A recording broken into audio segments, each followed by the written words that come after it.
morning, Westeros! And welcome to our Morning Throners podcast. I'm Nelson. I'm Jeff. I'm Kyle, and we're your Morning Throners. And welcome back to another episode of your favorite Song of Ice and Fire podcast. We are your Morning Throners with Cersei 4 on deck. Gentlemen, how are we doing? Great. Long day, long chapter. I want to get you guys to guess. How long do you think it took me to take notes on this chapter? Normally I don't time it, but I was working on it pretty much all day yesterday, so... I don't want to say it. I'm like, it's like so detailed and like very dense. We pretty much mentioned every character we've ever heard of. I was so gonna say, I feel like I've already glazed over most of it, and I only just read it. The answer was 6 hours. Took me 6 hours to take notes on this podcast. I was probably going to be around my guess. I was going to go like 4.5 maybe, but then like... That's how long I spent yesterday, but I think I spent like about an hour beforehand. Is that because you like go back and try and like interweave stuff, or what takes 6 hours? I don't understand, I guess. Kyle, he literally rewrites the chapter. He doesn't take notes. He rewrites the chapter in his own words. George R.R. Nelson. Part of the reason is there's been a lot of like, and we've said this, as we've gotten towards the end, there's less spoilers for Jeff and I to talk about. This one does not have that problem. There's plenty. Okay. Yeah. So, Kyle, what's the synopsis of this one? Oh, man. It's like her first new Queen's Council, I guess, right? Cersei holds a council chamber. She's running Tommen's deal. Yeah, it's like her first one with her new people, though, right? Like this, it's at least it seemed that way to me. It seemed pretty fresh. I would say that's accurate. Yep. Yeah, so we finally got to see who got named everything and the final kind of say on that. And then it ends with her and a Kettle Black. Exactly. The council meeting is pretty much the bulk. We've talked about pretty much everything going on in the entire kingdom. Yeah. The very beginning of the chapter is people are dropping off a dwarf's head. And the very end of the chapter, like Kyle said, is a meeting with Osmond Kettleblack. So Osney, I think. Osney. Yep. Yeah, lots of good stuff. Let's get into it. It's a long chapter. I'll say this. This was a long chapter, very dense. I don't know how deep it goes, if that makes sense. Yeah, I feel like it's a lot of surface level content. It's a lot of the Jeff level stuff, right? Where you're like, he goes here, this happened there, yeah, that kind of stuff. Yeah. But it was a lot. I read it in one fair go. I liked it though. I think it was a good chapter. Cersei's mind is just a little fucked up, so like getting inside of it's pretty cool. All right, so Cersei is her council chamber's waiting. She's in the audience chamber. I'm assuming of her like bedroom ish type of deal, solar. Yeah, her room. Yeah. And there's 3 people there. They have a leather sack, suspense of what's in the sack, and then they kind of tell you right away. Yeah, so there's 3 men. That's who she's holding an audience with. And then her 3, it's like her 2 maids. Her 2 maids, but one of them is a new maid. Dorcas. Yeah, who did Dorcas replace? Who are we missing that Dorcas is here instead of? Shay? I don't know. Even if you don't know the name, do we know? There was a handmaiden named Sinel. That Taena was like, hey, you have a handmaiden who happens to be spying on you. Right. Well, she's not here anymore. We don't hear anything about her in this chapter, but she was the handmaiden with Jocelyn Swift all the time, and now we got this Dorcas girl. So we don't know what happened to Sinel, but she doesn't seem to be around anymore. Dorcas. Maybe they changed her name. Fucking yeah, you're Dorcas now. You gotta go back. You got a horrible name. That's your punishment. You fucking loser. Yeah. Sorry if your name's Dorcas out there. No, I'm sorry. I'm really sorry that your name is Dorcas. if there is Dorcas out there, I'm sure you're mad at your parents. But they roll out this dwarf head out of this leather sack. Cersei's like all pumped up, excited about it, but wrong dwarf. This dwarf has a nose. A bulbous nose, and this dwarf was this is a swallow, right, or sparrow. Yep. Bird. That swallow as a bird is what I meant. But anyway, this is Brienne's guy, right? Yes, Brienne ran into this dwarf. It sounds like it, yeah. Exactly. That's a good call. I think most people would not catch that on the first read, but yes, this is, again, no confirmation. Try a second read. Read right over that bitch. Oh, that's funny. I thought it was really obvious because it was like the bulbous nose. It's literally the only other dwarf we've seen, right? Like, it's not like you had to pick him out of a lineup. It was Tyrion or the other one. Well, I think part of it is because when we read that Brienne chapter, especially like I knew we were going to see him again. So when we read it in the podcast, I was pointing out that he had a bulbous nose and that he was a dwarf septon. So again, I'll give you the credit, Kyle, but I feel like sometimes I try and set you up so that you have a little easier time. All right. Yeah, sure. Jeff just doesn't pay attention during the podcast anyway, so spoon feeding doesn't help him. Shut up. How can you take credit? You're going to take credit for shit. Hey, I gave you credit. So Cersei's pretty pissed that obviously this wasn't Tyrion, right? And it's like, you dumbasses just killed this guy. but she doesn't want to scare the other hunters off. So no repercussions, just a slap on the ass. Get out of here. Exactly. She didn't want to discourage anyone and potentially let Tyrion get away next time for someone who didn't want to get punished. So she thinks to herself she would stack dwarf heads 10 feet high before she let Tyrion get away. So that's what I was gonna say. She was willing to stack the bodies of these dwarves. She didn't give a shit. Yeah. So like that was more to her. Like fuck it, kill them all. What an awful person, right? Yeah. Just to get to one. Yeah, and this is the first one that we've seen her get, but she says that there's been 2 heads already delivered to her. She's glad that at least this one's a dwarf because the last one had just been an ugly child. I think is what she says. So yeah. Like I mean, you offer a lot of money to these. I don't know how they're doing now, but the townsfolk weren't doing so hot the last time we really heard about them. Right? It was like extreme poverty. I don't know how anything really changed much other than the influx of people into town might have brought some money back, but. Well, people also bailed on town too, right? Like a lot of Tyrell men left and a lot of Western men. Well, yeah. Well, that's what I meant though. Is like they brought a lot of money in with them, so like there's probably some extra in town, but there's still going to be like the remnants of the war that just happened. Like these people can't be doing well. You're talking about you think that these doors are all from in the city? No. What I'm saying is I think she's inciting a killing spree, essentially. Oh, yeah.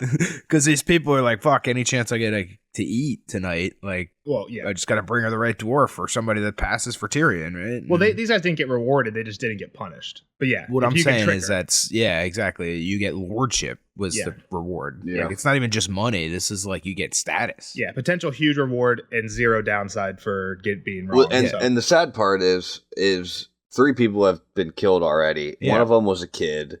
And like, I don't know how many dwarves are actually running around. Like, we have no way of knowing the census, but like, people might get pretty desperate and like start carving noses up and shit, right? Yeah, that's what I'm saying. That's what I'm saying. And if it like, we'll get into it later, right? It was with Qyburn. She's sending the skull down. Like, what if at some point a skull is a skull, right? Like, well, but it's a big skull if it's going to be Gregor, right?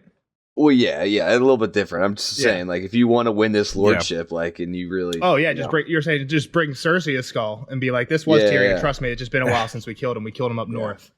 Yeah.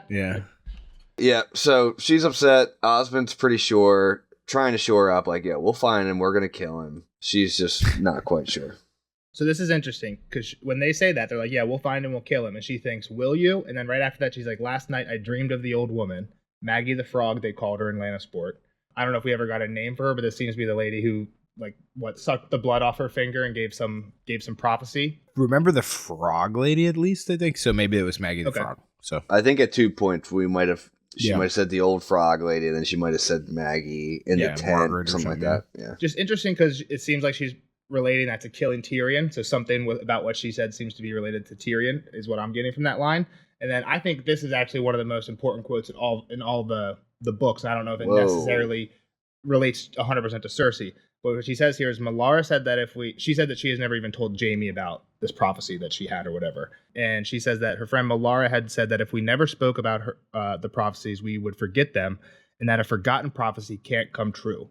So a lot of people love this line for Game of Thrones because is a prophecy like a self-fulfilling thing. It's like once you tell somebody, even unconsciously, they're going to be acting to not make it happen, and you know what I mean, or maybe acting to make it happen if it's a good prophecy where it's like, oh, if you forget. You've said this about George, like he does prophecies right just so people think about it and exactly and act on it, right, or don't. So this is kind of the other side of the coin. This is the first time we heard of people trying to just like forget it completely to eliminate it. Obviously it's not working either. That's the best part, right? Here she is many years later, still clearly remembers exactly what happened. I wonder, do we know anything about the prophecy now before I overspeak? We know about it was like in a tent, and there was a little bit of betrayal or something involved. I feel like we got a little bit of it. I have every quote from before. Okay. Again, I don't want to dig too deep into it because we've had a few. Let me see real quick. If there's like a line that's obvious, I kind of want to make a point, but if I don't want to overspeak either. Just as the old woman had promised in the dimness of the tent, I laughed in her face, but she had powers. I saw my future in a drop of blood, my doom. So no actual prophecy talk. No, like... It is blood I need, not water. Tyrion's blood, the blood of the Valonqar. The torches spun around her. Cersei closed her eyes, saw the dwarf grinning at her. No, this is just her freaking out in the moment. Okay. Hold on, there's one more. The bent-back sorceress had looked nothing like the Queen of Thorns, yet somehow the sight of Lady Olenna's nasty little smile was enough to put her back in Maggie's tent again. So we did have at least Maggie.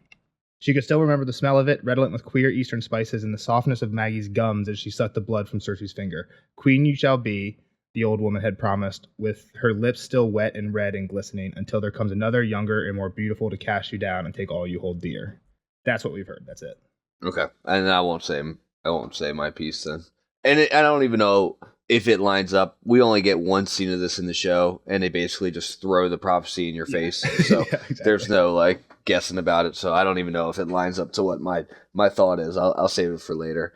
Yeah. But so another quick mention here: Qyburn does mention that he has spies all over the place, which is interesting because Cersei's like basically like, oh, Varys was replaceable. As soon as this guy made himself known that he's the new like spy guy, everybody came and was like, oh, I can give you whispers. But it doesn't explain how he has connections in Old Town, Gulltown, Dorne, and the Free Cities. He basically says like, I have people looking for Tyrion in all these places. How did a guy who just showed up, who was a sellsword, have contacts in all these places? Yeah, I mean the sellswords were from everywhere, right? Like that's the true. Only. They were like they're coming diverse. from Tyrosh and shit. But I mean, dude's pretty sketchy. Too, yeah, right? Yes. Like, I mean, he is also a dechained maester or whatever, right? Like, and he's got a new fit. Yeah. Well, fit. Yeah, he's dressing like a kind of like a Kingsguard mage almost, I guess. Yeah, almost like a Kingsguard Septon type thing. No, I mean, like he's like a wizard. I feel like, that's his vibe he's going for. Maybe pyromancer-ish. I feel like that's something this dude would get into. I'll say the one thing too. If you're the Master of Whisperers, you just want everybody feeding you shit. Like, I feel like you kind of need to have... Need some fact checking. Yeah, I think you have to. I think you got to take it. Yeah, but don't you want to be a little bit, like, sneaky about it, too? Like, I feel like Varys had, like, a little bird. Like, you didn't know who the bird was, but, like, you're just kind of like... Like, it sounds like someone's like, hey, I got info, throw me some silver. Like, I'm sure Varys was paying them, but, like, I feel like it wasn't advertised. Like, hey, any information, bring it on in. I don't know which is the better way. I feel like you might get some bullshit the way that Qyburn's doing it, just as like, all right, like, they're going to pay me for anything. I'll tell them what I heard. Well, and...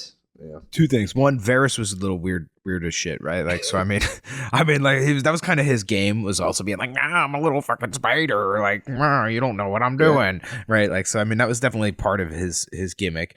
The second thing was that kind of proves what you're saying there. It kind of proves why this whole like yes men shitty council is not a good idea, right? Because like they're not operating in a smart manner. They're just kind of fucking willy-nilly to please the queen, and like maybe just lying to her, or maybe just eating all this information up because like you have to, because like they have to stay positive with her.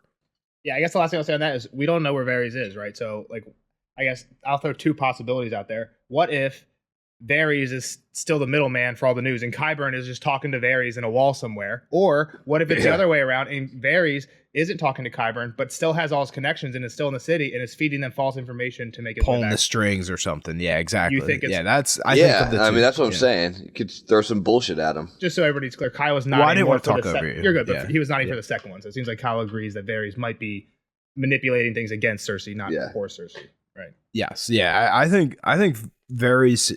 Like, I mean, he's still somewhere, right? Like, we haven't heard anything about him, and I don't see why he would be, like, caught anywhere with, like, we would know, right? I guess that's what I'm trying to say.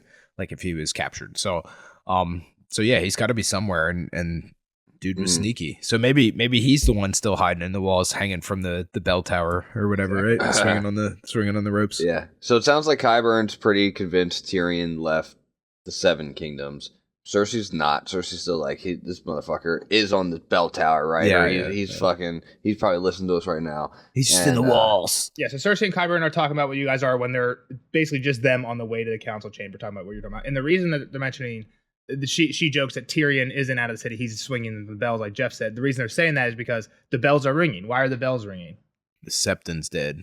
The High Septon has died, and that's one of the things they talk about in the council is we need a new one. So who's that going to be? And we'll get there in a minute. But that's why that's why the bells are ringing, and that's why she's like joking that Tyrion could just be there.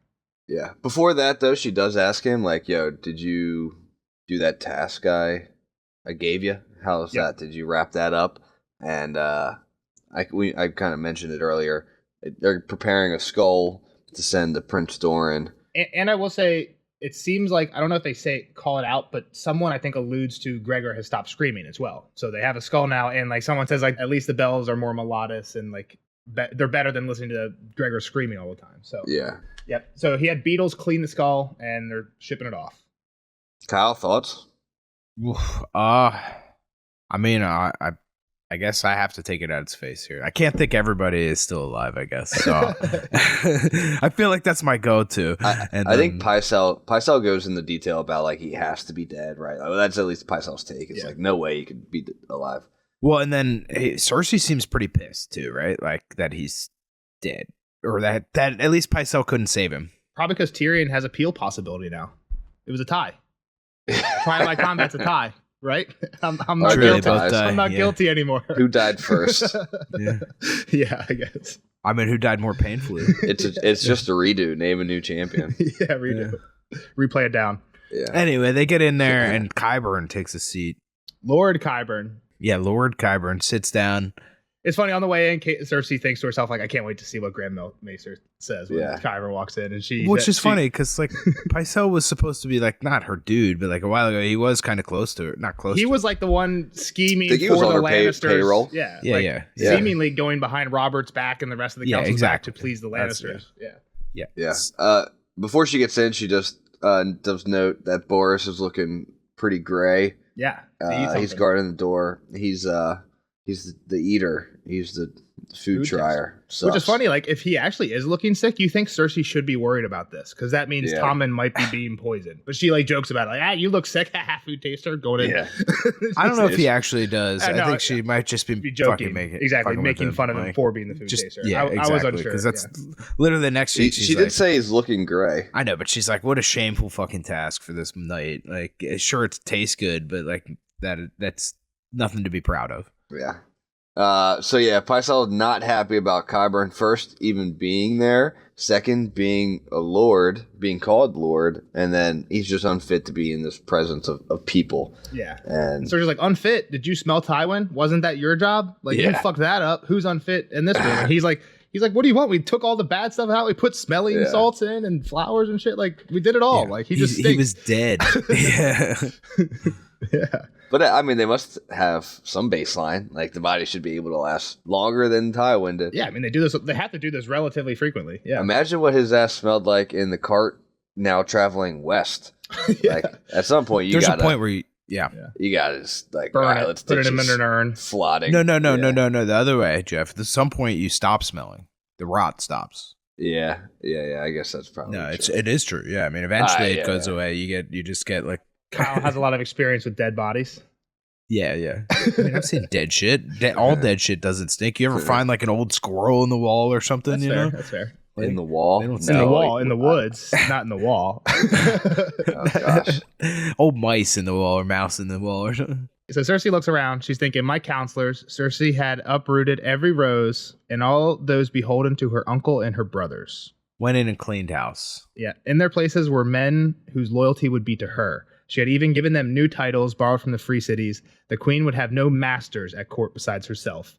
Just like, that is so cocky that she's renaming like Master of Laws to Justiciar. I'm giving that a minus. I think some of the names stink. Yeah. And they're too basic. Like, Master of Coin is way cooler than Lord Treasurer. Dude, just like Lord, Well, she does sometimes. Master ships? Lord of ships. Just call him the Lord Grand of ships. Admiral. Yeah. He got Grand Admiral. I mean, Grand that's Admiral the coolest was probably one. the cool one, but some of them were like, and you're stealing them from the free cities, which I don't think they look up to. Like, it's not like we're like even, like, oh, free cities, Westeros. It's like, no, Westeros is better. Where's the free cities? It's all of where Dany's been. Pentos, Myr, Tyros, Lys, all the free cities on the Essos, right? Just across the Narrow Sea. It's just that Essos land. But yeah, I don't know. I thought it was a minus, but yeah, she's all pumped about it. And they drop in the new hand. I think is the first name, right? Which is Harris Swift. He's actually the last name. Oh, okay. So she did list all of them. Orton Merryweather is her justiciar. So why is this interesting? Tanis' husband. Because that's Lady Merryweather. Yep. Giles Rosby is Lord Treasurer. Yep, we knew him. She appointed him just to keep the Garth Tyrell off. Exactly, he's the cougher. Yeah. And it sounds like he's more than just coughing. Like, he's dying. He's coughing up blood and shit. I mean, he's been spitting blood for a while, though. Like, so. Rain Waters is the dashing young bastard of Driftmark, but he's also the Grand Admiral. Yep. And then now her hand is Harry Swift. Yep. I think it's actually the first time we're ever hearing of Harry Swift. Oh, no, it's not. I thought she said something to Jamie about like Lord Swift or something like that briefly, and that was like the end of it. But I don't know that we have like backstory for him. Tell me I'm wrong though. All I have really is that he was with Tyrion when Tyrion was sent out to meet the Dornish, like halfway outside the city. He was mentioned. He was one of the names in a list there. That's all I have for him, really. He was mentioned twice in A Game of Thrones and Clash of Kings, but I'm sure it was just in passing like that. So nothing much. What we learn here is, again, he's kind of like the king of the yes men. He is not necessarily like spineless in a way that he's like afraid, but he's not going to disagree with anything. Soft bald, white puff of beard. He was thrilled by his appointment and too dim to realize that he was more a hostage than a hand. So how is Harry Swift a hostage? I think this was a pretty interesting pull for Cersei. Like, do you want me to explain it, Kyle, or go for it? It was written here. So Harris Swift is the father of Kevin's new wife. I don't think it's a new wife. It's like the mother of the asshole and everything. It's just always been his wife. Yep. And that's somehow going to keep Kevin in check. Like, I think that's his father-in-law. I mean, that's. I mean, come on. It's more than nothing. Yeah, true. But yeah, I agree with Jeff. I don't think. Again, I'm not married. She Jeff's thinks married, this is like, so maybe this is a bad take by Jeff talking shit on his parents, parents-in-laws. But I would agree. As an unmarried man, I would agree. Like, fuck, who gives a fuck about my father-in-law? Like, maybe that's why you're not married. I'm not thinking of it like that. I guess to be fair, the last serious girlfriend I had, I really liked her dad, but it's not like a child or your wife, right? It's different. It's a step removed. I mean, for sure. They're still your family at that point. And I just think it's like I'll say this: it's not his son. It's not like having Lancel like to then like chop his head. Well, yeah, I mean, she basically almost killed him once, but like I don't know. It seems like who's saying Harris is like bow down to Cersei? Like he might bail out the back door one night to go join Kevin and daughter. Like I just think it's a weird ace in the hand, quote unquote, for Cersei. Well, I think we're all in agreement. I think we're all kind of in agreement that yes, there are better hostages. I think Kyle thinks it's a better hostage than we do, but well, I think she knows that he seems easily manipulated, right? Like, I mean, that's like her description of him, pretty much. Yeah. At least that's her opinion of him. It's like I can fucking handle this guy super easily. He's gonna listen to everything I say, and he has this added benefit of also, being connected to Kevin. So like he really shouldn't be trying anything too stupid because I mean. Like, his wife's not gonna be happy if something happens to him. Yeah. If that's the worst day, like Kevin's probably like, all right, wife. Like, well, that's what she says about it. He really loves his wife too, right? Like that's like a note that she makes here. It's like, and like he can't get enough of her, so like that would really hurt him to see her get hurt. So yeah, that's true. That would probably hurt their relationship if he let something happen to him. Exactly. And I guess to be fair, Cersei kind of agrees with this too. She says, to be sure, a good father is not the ideal hostage, but better a flimsy shield than none. Yeah. So. Yeah, he'll work, right? And he's easily handled, so why not? Yep. So the last members that are not actually mentioned, but they're technically part of the council, Grand Maester Pycelle, Qyburn, whatever his title is, Master of Whispers, but not a master, whisper guy, and Jaime, Lord Commander, technically part of the council, but he is not here either. So that's kind of what they talk about. Is the king going to join us? No, he's too little and doesn't give a fuck. Is Jaime going to be joining us? No, he's getting a new hand, but he also doesn't give a fuck. Yeah, Iron Hand number 2. Yeah. Right. Tyrion's captain of the city guard was. Did he perish? I forget his name, but his nickname was Iron Hand. Yeah, he perished. He died during the Blackwater. People ran over him. Was it Jocelyn Stillwater? Jacelyn? Jocelyn. Was it Jocelyn or Jacelyn? Is that right? I think it is right. I think you're close. Jacelyn Bywater. You were very close. I knew you were close. Oh, okay.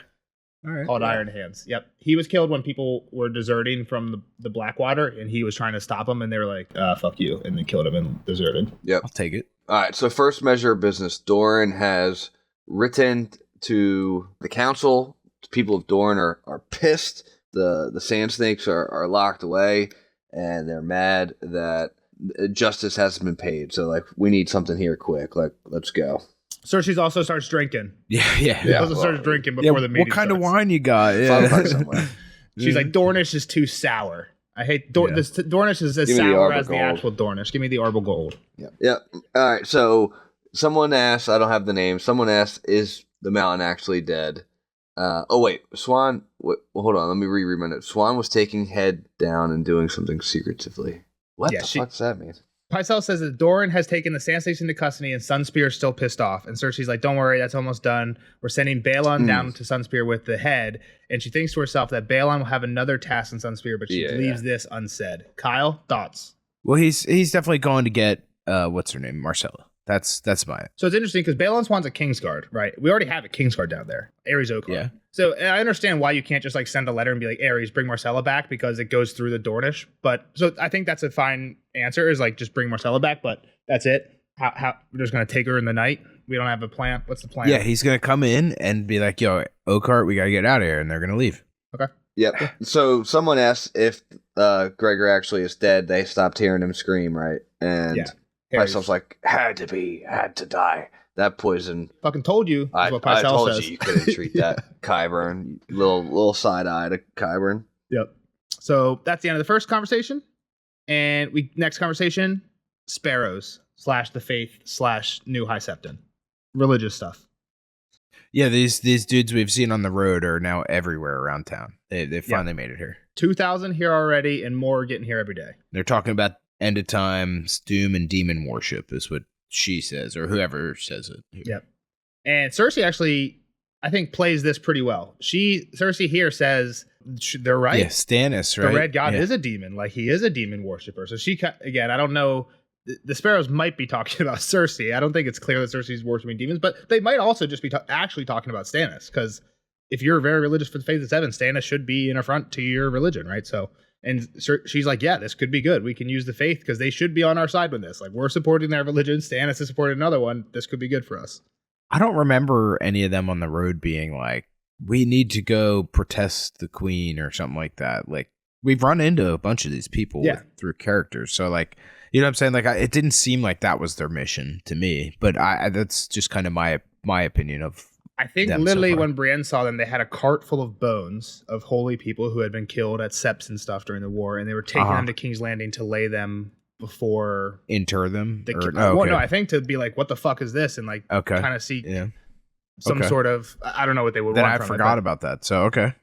I think that it does sound they could be talking about her. Like, your war has killed all our priests. So and I guess I accidentally forgot when I gave Cersei credit for this thought of kind of being like, deflect this to the Red God.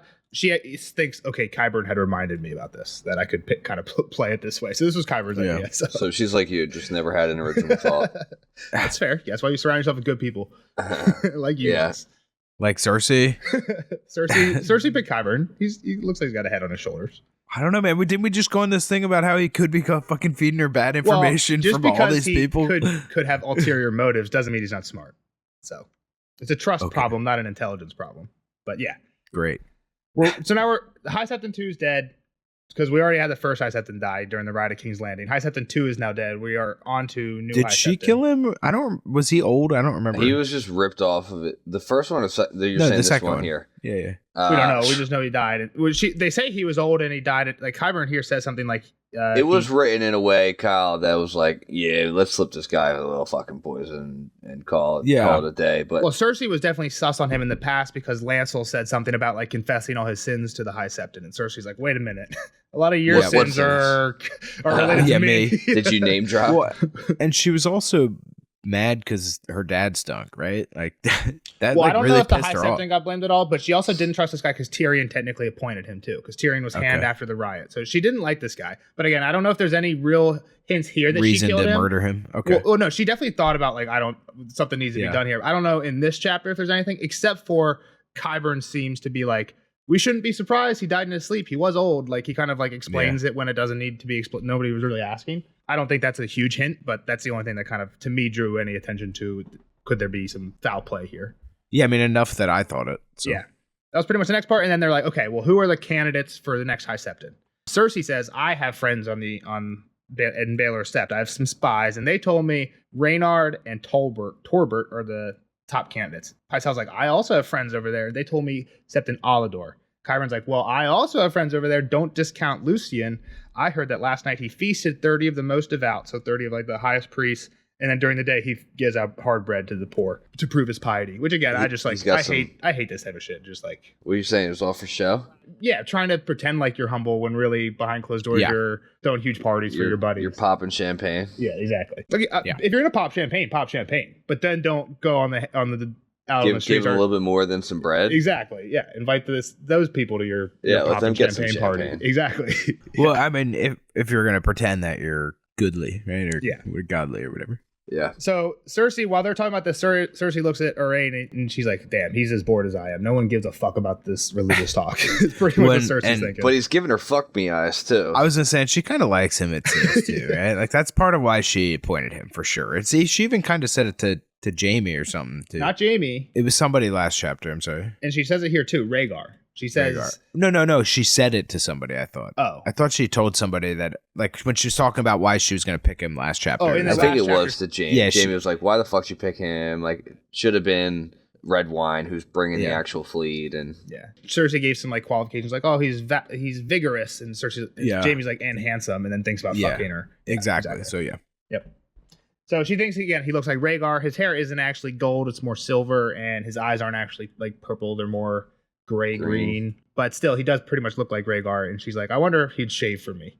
It's just like they're at this council's actually talking about important stuff right now, and she's like, "Damn, look at this guy." Her mind's in the gutter. He wanted her. Cersei could see it in the way he looked at her. Men had been looking at her that way since her breasts began to bud. And she thinks back that she used to. Again, I think there are some good points with Cersei. She used to change. This is a strange. I mean, not strange, but I guess it's a cool little experiment. She used to dress up like Jaime and just experience how people treated Jaime versus her. Especially like when you're a young girl who's like just kind of starting to come into like her womanhood, you have to be getting weird looks from guys that you've never got before, right? And then like you just put on a t-shirt, you put on Jaime's armor, and it just completely goes away. Like that'd be kind of eye-opening to see. Yeah. Well, just eye-opening to see how drastic that change or how easy that change is, right? So I think this is an interesting part, but yeah, no need to linger.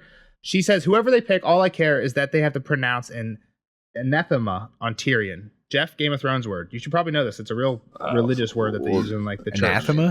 Anathema? I think it's anathema. I got confirmed. I'm not saying I'm the next High Septon here. Isn't it like exile? It's like excommunication. Yeah. It's like a pronunciation. It says, I think it actually says like a curse from a high-ranking church member was the definition. I probably read right over that word and like didn't even think about it. So it's something or someone that one vehemently dislikes, and then two is a formal curse by a pope or a council of the church, excommunicating a person or denouncing a doctrine. Yeah. So it's like the purists like F that possible, right? So she basically wants him to do it to Tyrion. And the thing about me is anytime I hear excommunicate, I just think excommunicado from John Wick. You're talking weirdo stuff now. You've never watched John Wick, Jeff? I've never seen a John Wick movie, no. What? Oh my God, Jeff. You should watch the first one for sure. Man, the first one is worth watching just because like you'll enjoy it. It's fun. And Theon's in it. The actor who plays Theon's the bad guy. Interesting. The kid is he young? He's like He's like isn't he like the head guy's son or something? Yeah, he's the head guy's son. Interesting. All right. Yeah. So Cersei's not worried about these guys as long as you don't preach treason about me and my kids. And as long as they promise to curse Tyrion. Exactly. Stay over there. Let's get going. Tell me what I want to hear, and you're good. And next piece, letter from the Vale. But it's not from Baelish. It's from Royce. Which Royce is it? Is it Bronzion? Bronzion. Yep. Bronzion Royce. Like, yo, me and the other Baelians, we're kicking this motherfucker out. Yep. Come get your boy. Come get your master coin out of here. Yep. So the people who signed this letter are Bronzion Royce, Lady Waynwood, Lord Hunter, Lord Redfort, Lord Belmore, and Simon Templeton, the Knight of Nine Stars. So I think we've kind of heard all these guys before in the last Sansa chapter when basically the guy was like, Nestor Royce was like, hey, there's a lot of people that are not happy with you. He listed off all these names pretty much. Yep. Cersei's take is like, look, I don't really give a fuck. It's kind of like, this is good Peter for us. was pretty good here. He could make money happen. But like, all right, do what you got to do. Don't hurt the guy. Somebody was like, does Littlefinger ask us for help? And she's like, no, he actually did write us and only barely mentioned that this was going on there at was all. A problem. He was more cared about getting some like random tapestries, like some of Robert's old tapestries he wanted sent up. So, which I guess he's fine. It sounds like Cersei says. What I think there's something going on with these tapestries, probably, right? Like this seems like something he would have like a reason to ask for. Why would Littlefinger want some Robert tapestries? Yeah, I don't know. Okay. Good question, though. Next one is Oraine's like, can we finally talk about our fleet? We ain't got one. Well, yeah, so exactly. So they decide, I think you said this, Jeff, but they decide, do nothing. Just let them know. Don't kill Littlefinger, because if they do kick him out, I want him back. Yeah. So, well, and it's kind of like, this problem's like good for us because it keeps everybody busy over there, and like we don't have to worry about any of that. Like nobody's asking for help. Just let them deal with it themselves, right? Like, Pycelle is like, I think we should do something. Pycelle is the only person like, I don't think a war in the Vale is a good thing. Like, we should probably do something about this. And Cersei's like, shut up. We're doing nothing. Next topic. So they go on, and this is where you said Oraine Waters is like, we need more boats. Blackwater did us bad. We need more.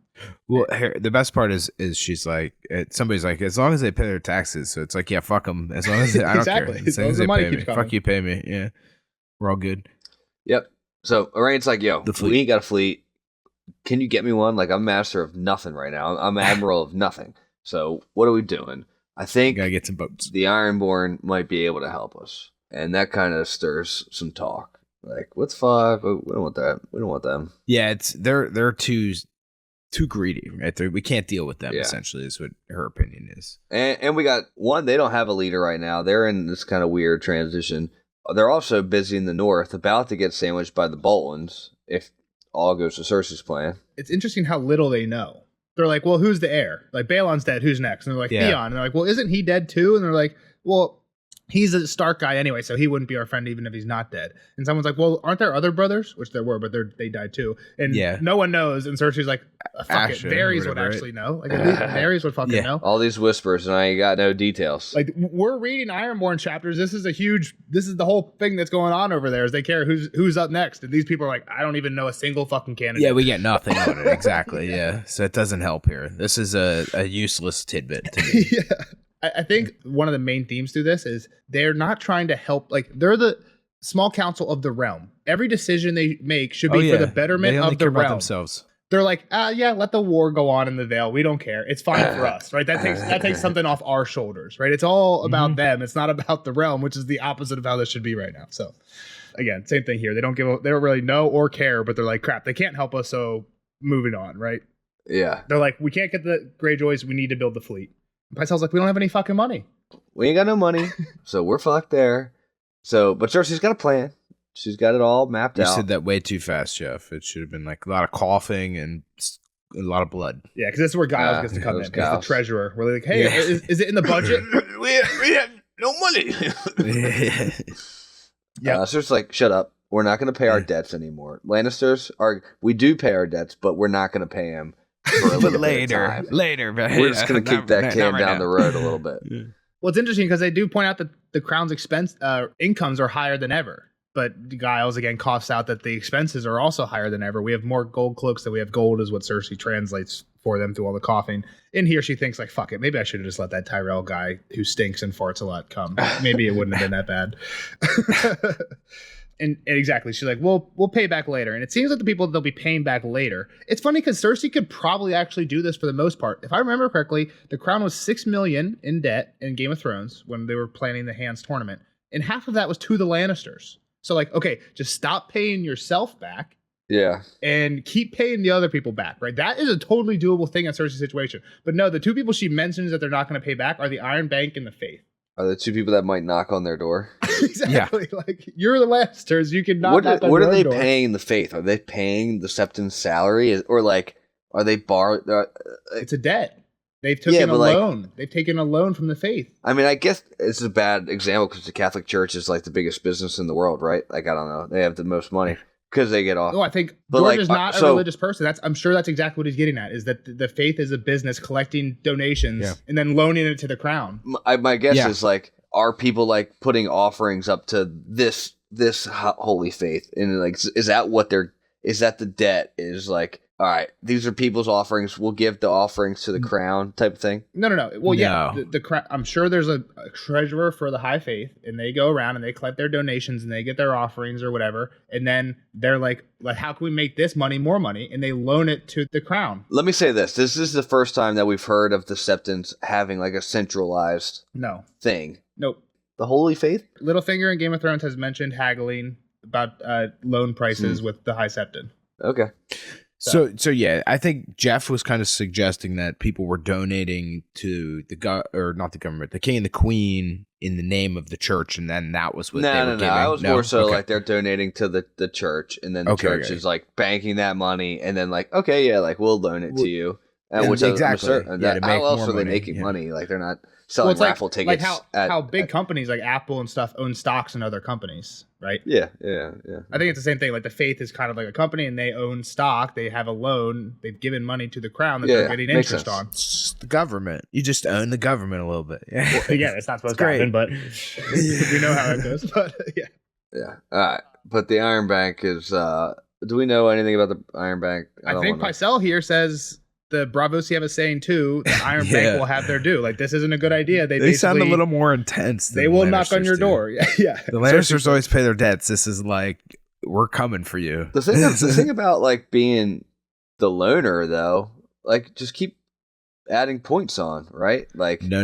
You gotta go. You gotta get a little bit, but like it sounds like they've been paying, right? They're up to date kind of. You watch mafia movies, man. You gotta go break kneecaps and stuff. Like, well, they're gonna come knock on the door for sure. But you can't let that slide. Like 4 more points added on to your deal, and you just make it worse. Like if you have, I don't know what the Iron Bank has as a deal, but like sounds like they don't mind coming knocking on doors. And if you have that muscle, like you're not worried about being in debt or like people being in debt to you if you have the muscle, right? Because then you're gonna go knock on the doors and get what you're owed. I think what we've heard before. I'll hold off. We'll move on. Yeah, but I understand the Iron Bank wants their money, but they also sounds like they will come knocking. And if you're the one that knocks, you could just be Walter White then. I think we've heard how in general they handle. Do you get that, Kyle? You get that? And someone. Did you get that, Nels? Did you watch? I heard you say Walter White, but I was talking over you. I'm the one who knocks. Okay. Yeah. What I was going to say is I think we've heard in general how the Iron Bank deals with people who are delinquent on their debts before. I don't really want to say it because it could be a potential way that the story goes, so I'm just going to leave it. We'll move on. Yeah, next topic. Lord Frey, man. Frey. He wants some claim. I got some claims. I did your duty. Now give me my shit. Yeah, he wants more stuff. Cersei's like, geez, this guy just always wants stuff. Like, can this guy just die? Yeah, just die already. Well, and he's like writing fucking letters and stuff, right, to the town about like, hey, I did this crime you asked me to do. Like, well, right now he's demanding his payment or more payment. I know, but it's like written down, like he's doing this the wrong way, right? Like, he's like coming out. I mean, like, well, I don't know him and. Again, we don't know exactly how it worked, but there's a few chapters before the Red Wedding where it's very insinuated that Tyrion walks in on Tywin while Tywin's writing a letter that's going to either Roose or Walder about him setting up the Red Wedding. So, I mean, you got to communicate somehow, right? You got to be sending letters to people at some point. So, well, they're pretty much saying like here that in the wine sinks and pot shops of the city, people are like starting to catch on that Walder, like, so that's what I'm saying is I guess like he's kind of making it too obvious here that like he was involved. You should be trying to do the Homer Simpson back away into the bush at this point. Yeah. Bring it up in a year or two when everybody forgot about it. Well, or at least be a little more subtle. Yeah. This is funny. So Qyburn basically says... This is where we get Harry's, like, his complete yes man issue. He's like... Because they're like, oh, the Walder's crime. And it's like, crime? What crime happened at that wedding, right? Like... Nobody did anything wrong is kind of what he was insinuating. It felt like. Yeah, the other council stared at... This is after Qyburn basically tells him that he wants something. And the other council stared at him. Do you refer to the Red Wedding? Asked Aaron Waters. Crime, said Sir Harry's. Pycelle cleared his throat noisily. Lord Giles coughed. And then the Sparrows are very outspoken that the Red Wedding is an affront to the laws and gods and men. All those who had a hand are damned. Cersei understood that Walder is very old and will die soon. Let the Sparrows spit on his memory. Doesn't have anything to do with them. No, says Sir Harry's. No, Lord Merryweather. No one could think so, said Pycelle. Lord Giles coughed. So I think that's funny. Giles' input both times. Everybody just being yes men, and Giles is just coughing. He's just sitting there coughing. I think I hear Nugget crying. Give me 1 second. Sorry.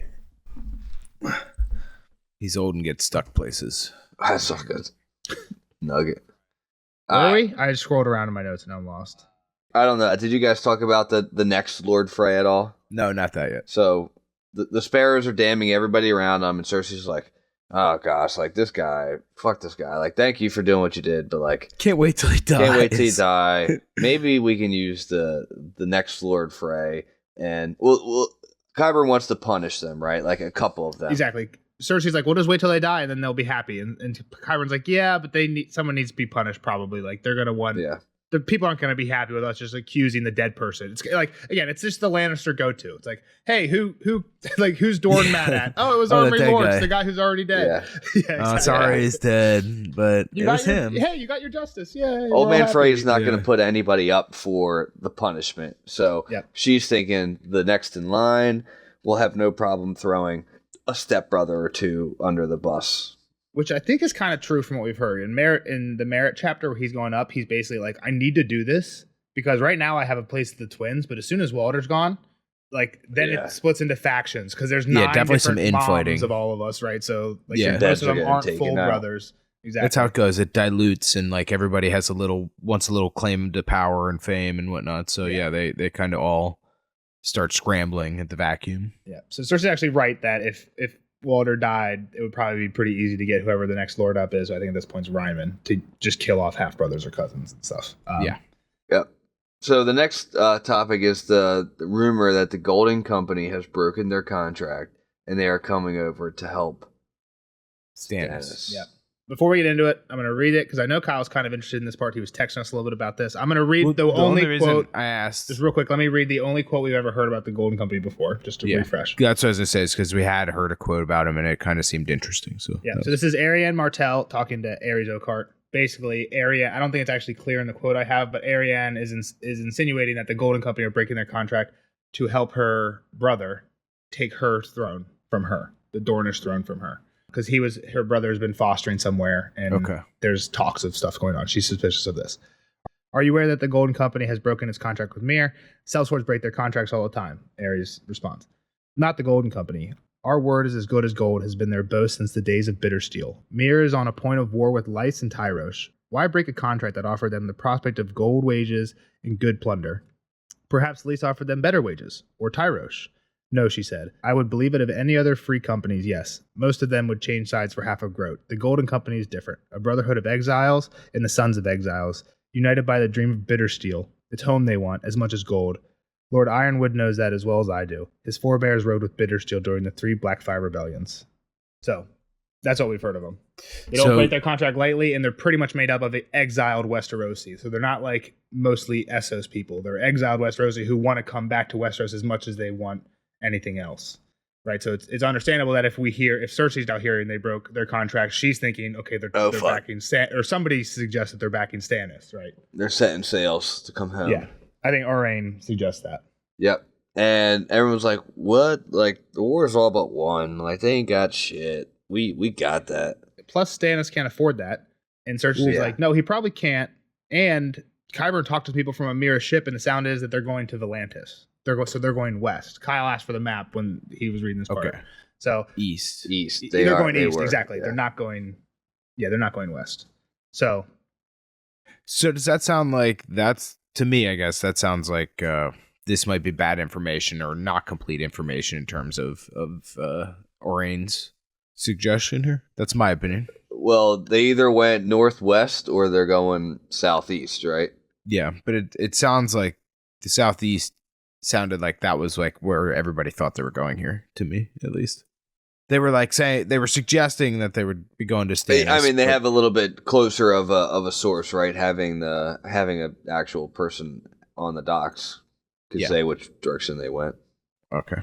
So we're getting some word from the Wall. We got a little rat up at the Wall sending notes down too. Well, we knew that, right? Yeah. Like, that was why he got sent there. I want logistics on this. How though?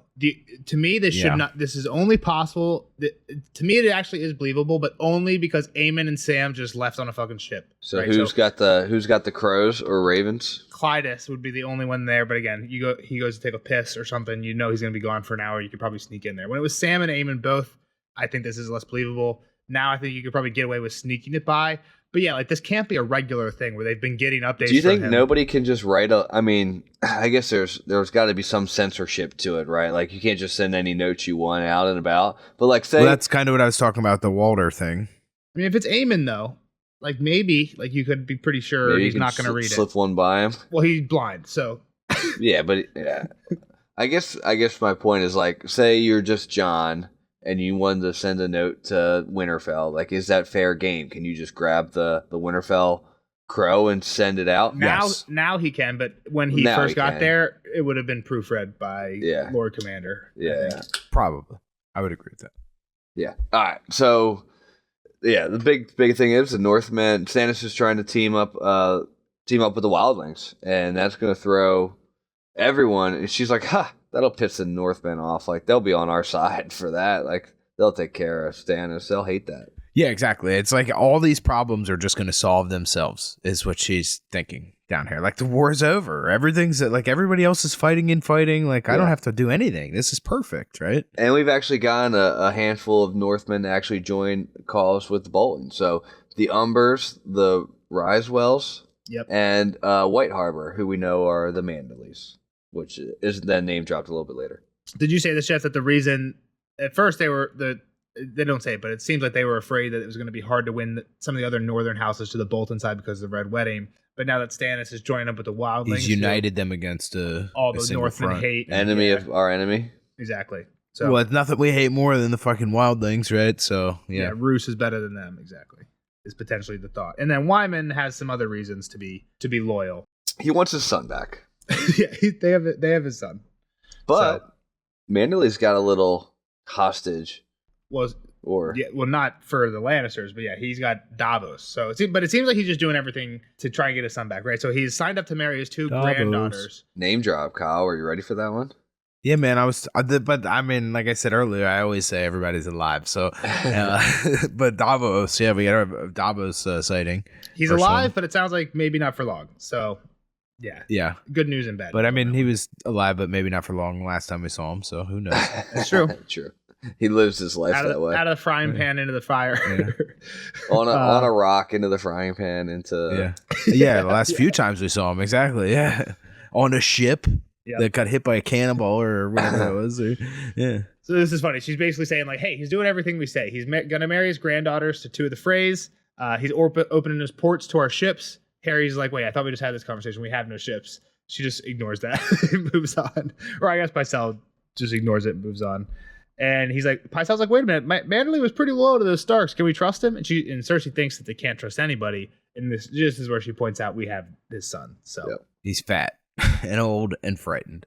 Talks turn to Sansa. I don't know how they exactly got to her on the topic. Well, so first thing is they don't even know if Wyman is agreeing, but he's not officially bending the knee to give him the son back. And Cersei's like, or somebody asked, where is the son? She's like, well, he's at Harrenhal, but whether he's alive or not, we don't know, because Gregor was the one. So it's a kind of a toss-up. If he's dead, we'll apologize and send him a sack of the heads of the people who killed him. If one head was good enough for Dorne, a sack of heads would be good enough for Wyman.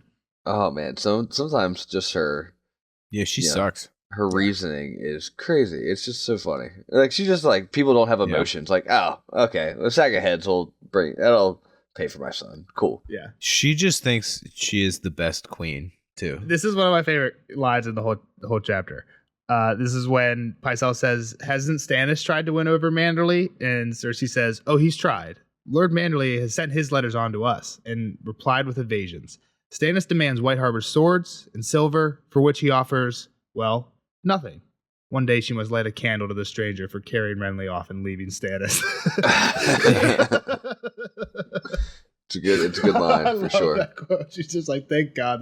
Stannis is literally, which is so funny because we haven't really seen what Stannis is, how he's negotiated with these lords, but just knowing Stannis, just being give me this because I'm your king. It's the rule. Yeah. You get nothing. It's just so Stannis. So it's just, I think it's hilarious. You must back me. Yeah. And it's not even, if she's being true here, it's not even like Wyman's been like, oh, here's what Stannis said. He's just straight on forwarding the letters on. So she's reading word for word what Stannis is saying, which is so funny. Give some credence to what she's saying here. Yeah. He offers, well, nothing. Yep. So how do we get to Sansa? Well, I guess the first thing is they wanted to kill Davos. Orton, I think, actually has a great idea here. She's like, what should we do with Davos? Orton says, send him here. Let us question him.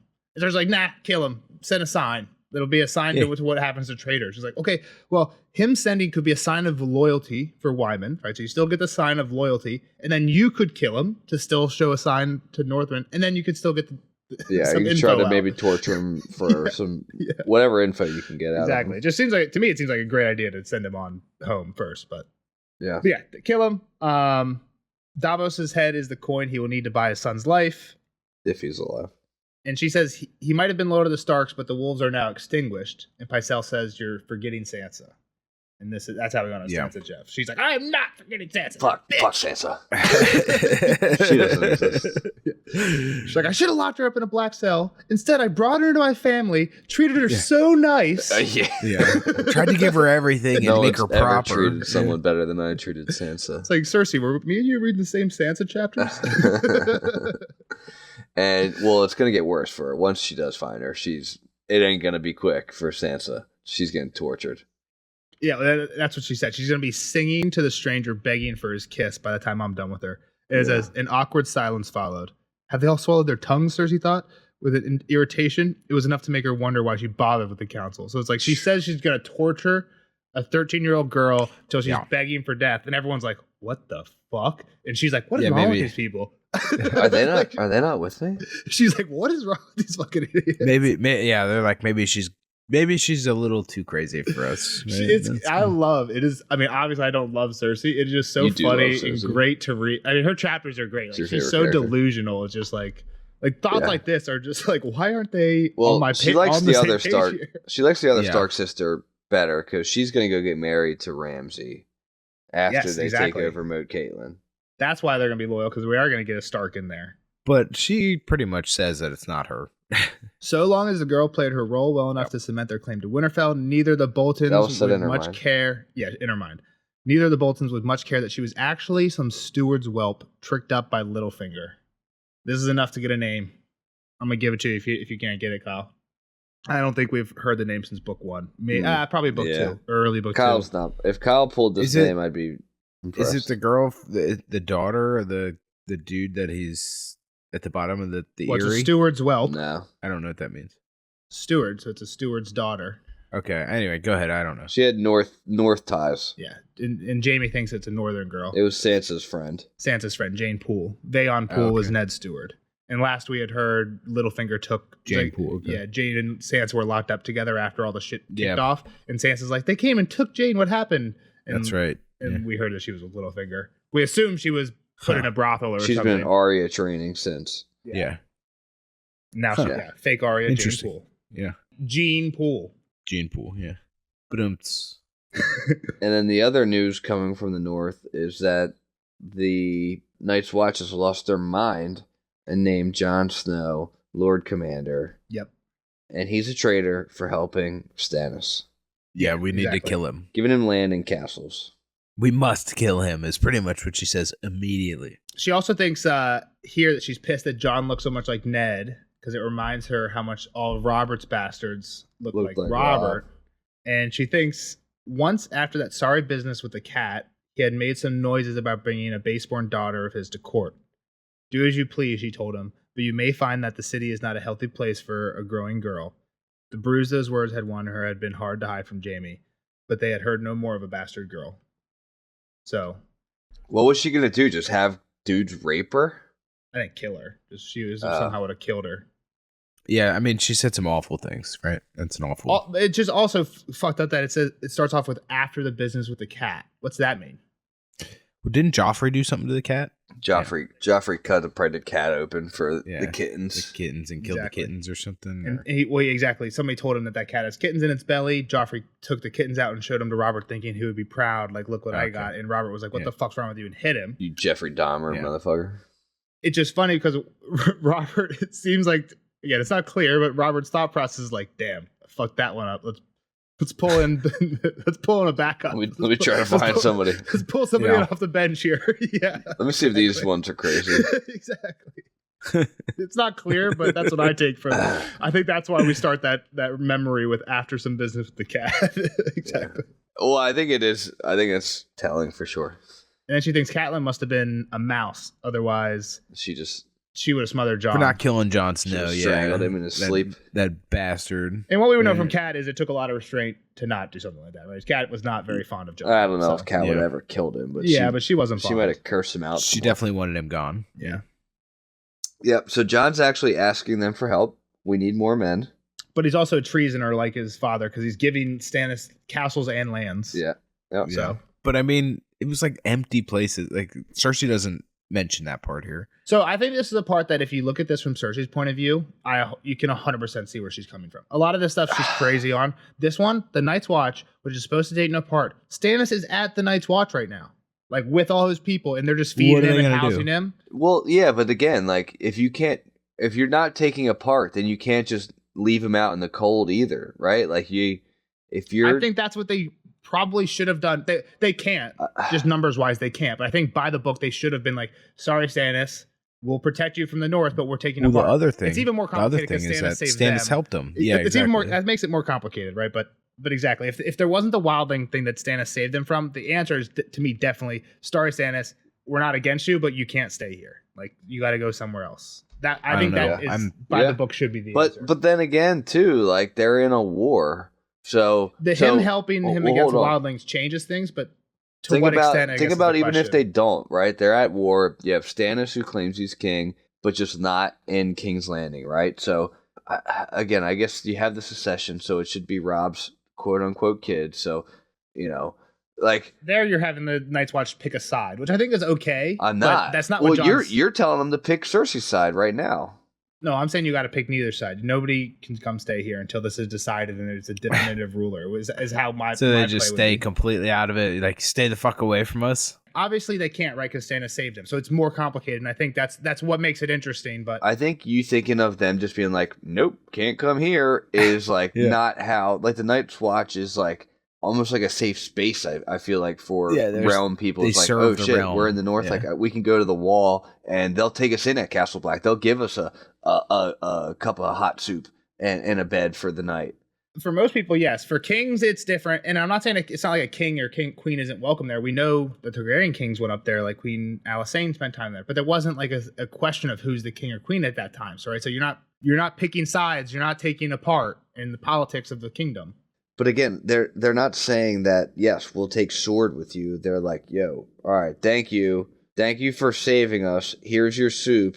Yes, go do what you got to do over there so that we can wash our hands of you. Well, that's pretty much what's happening anyway. It's like they're like, go to those other castles. Like, get out. Like, okay, take them. They're empty. Our castles though, on the wall.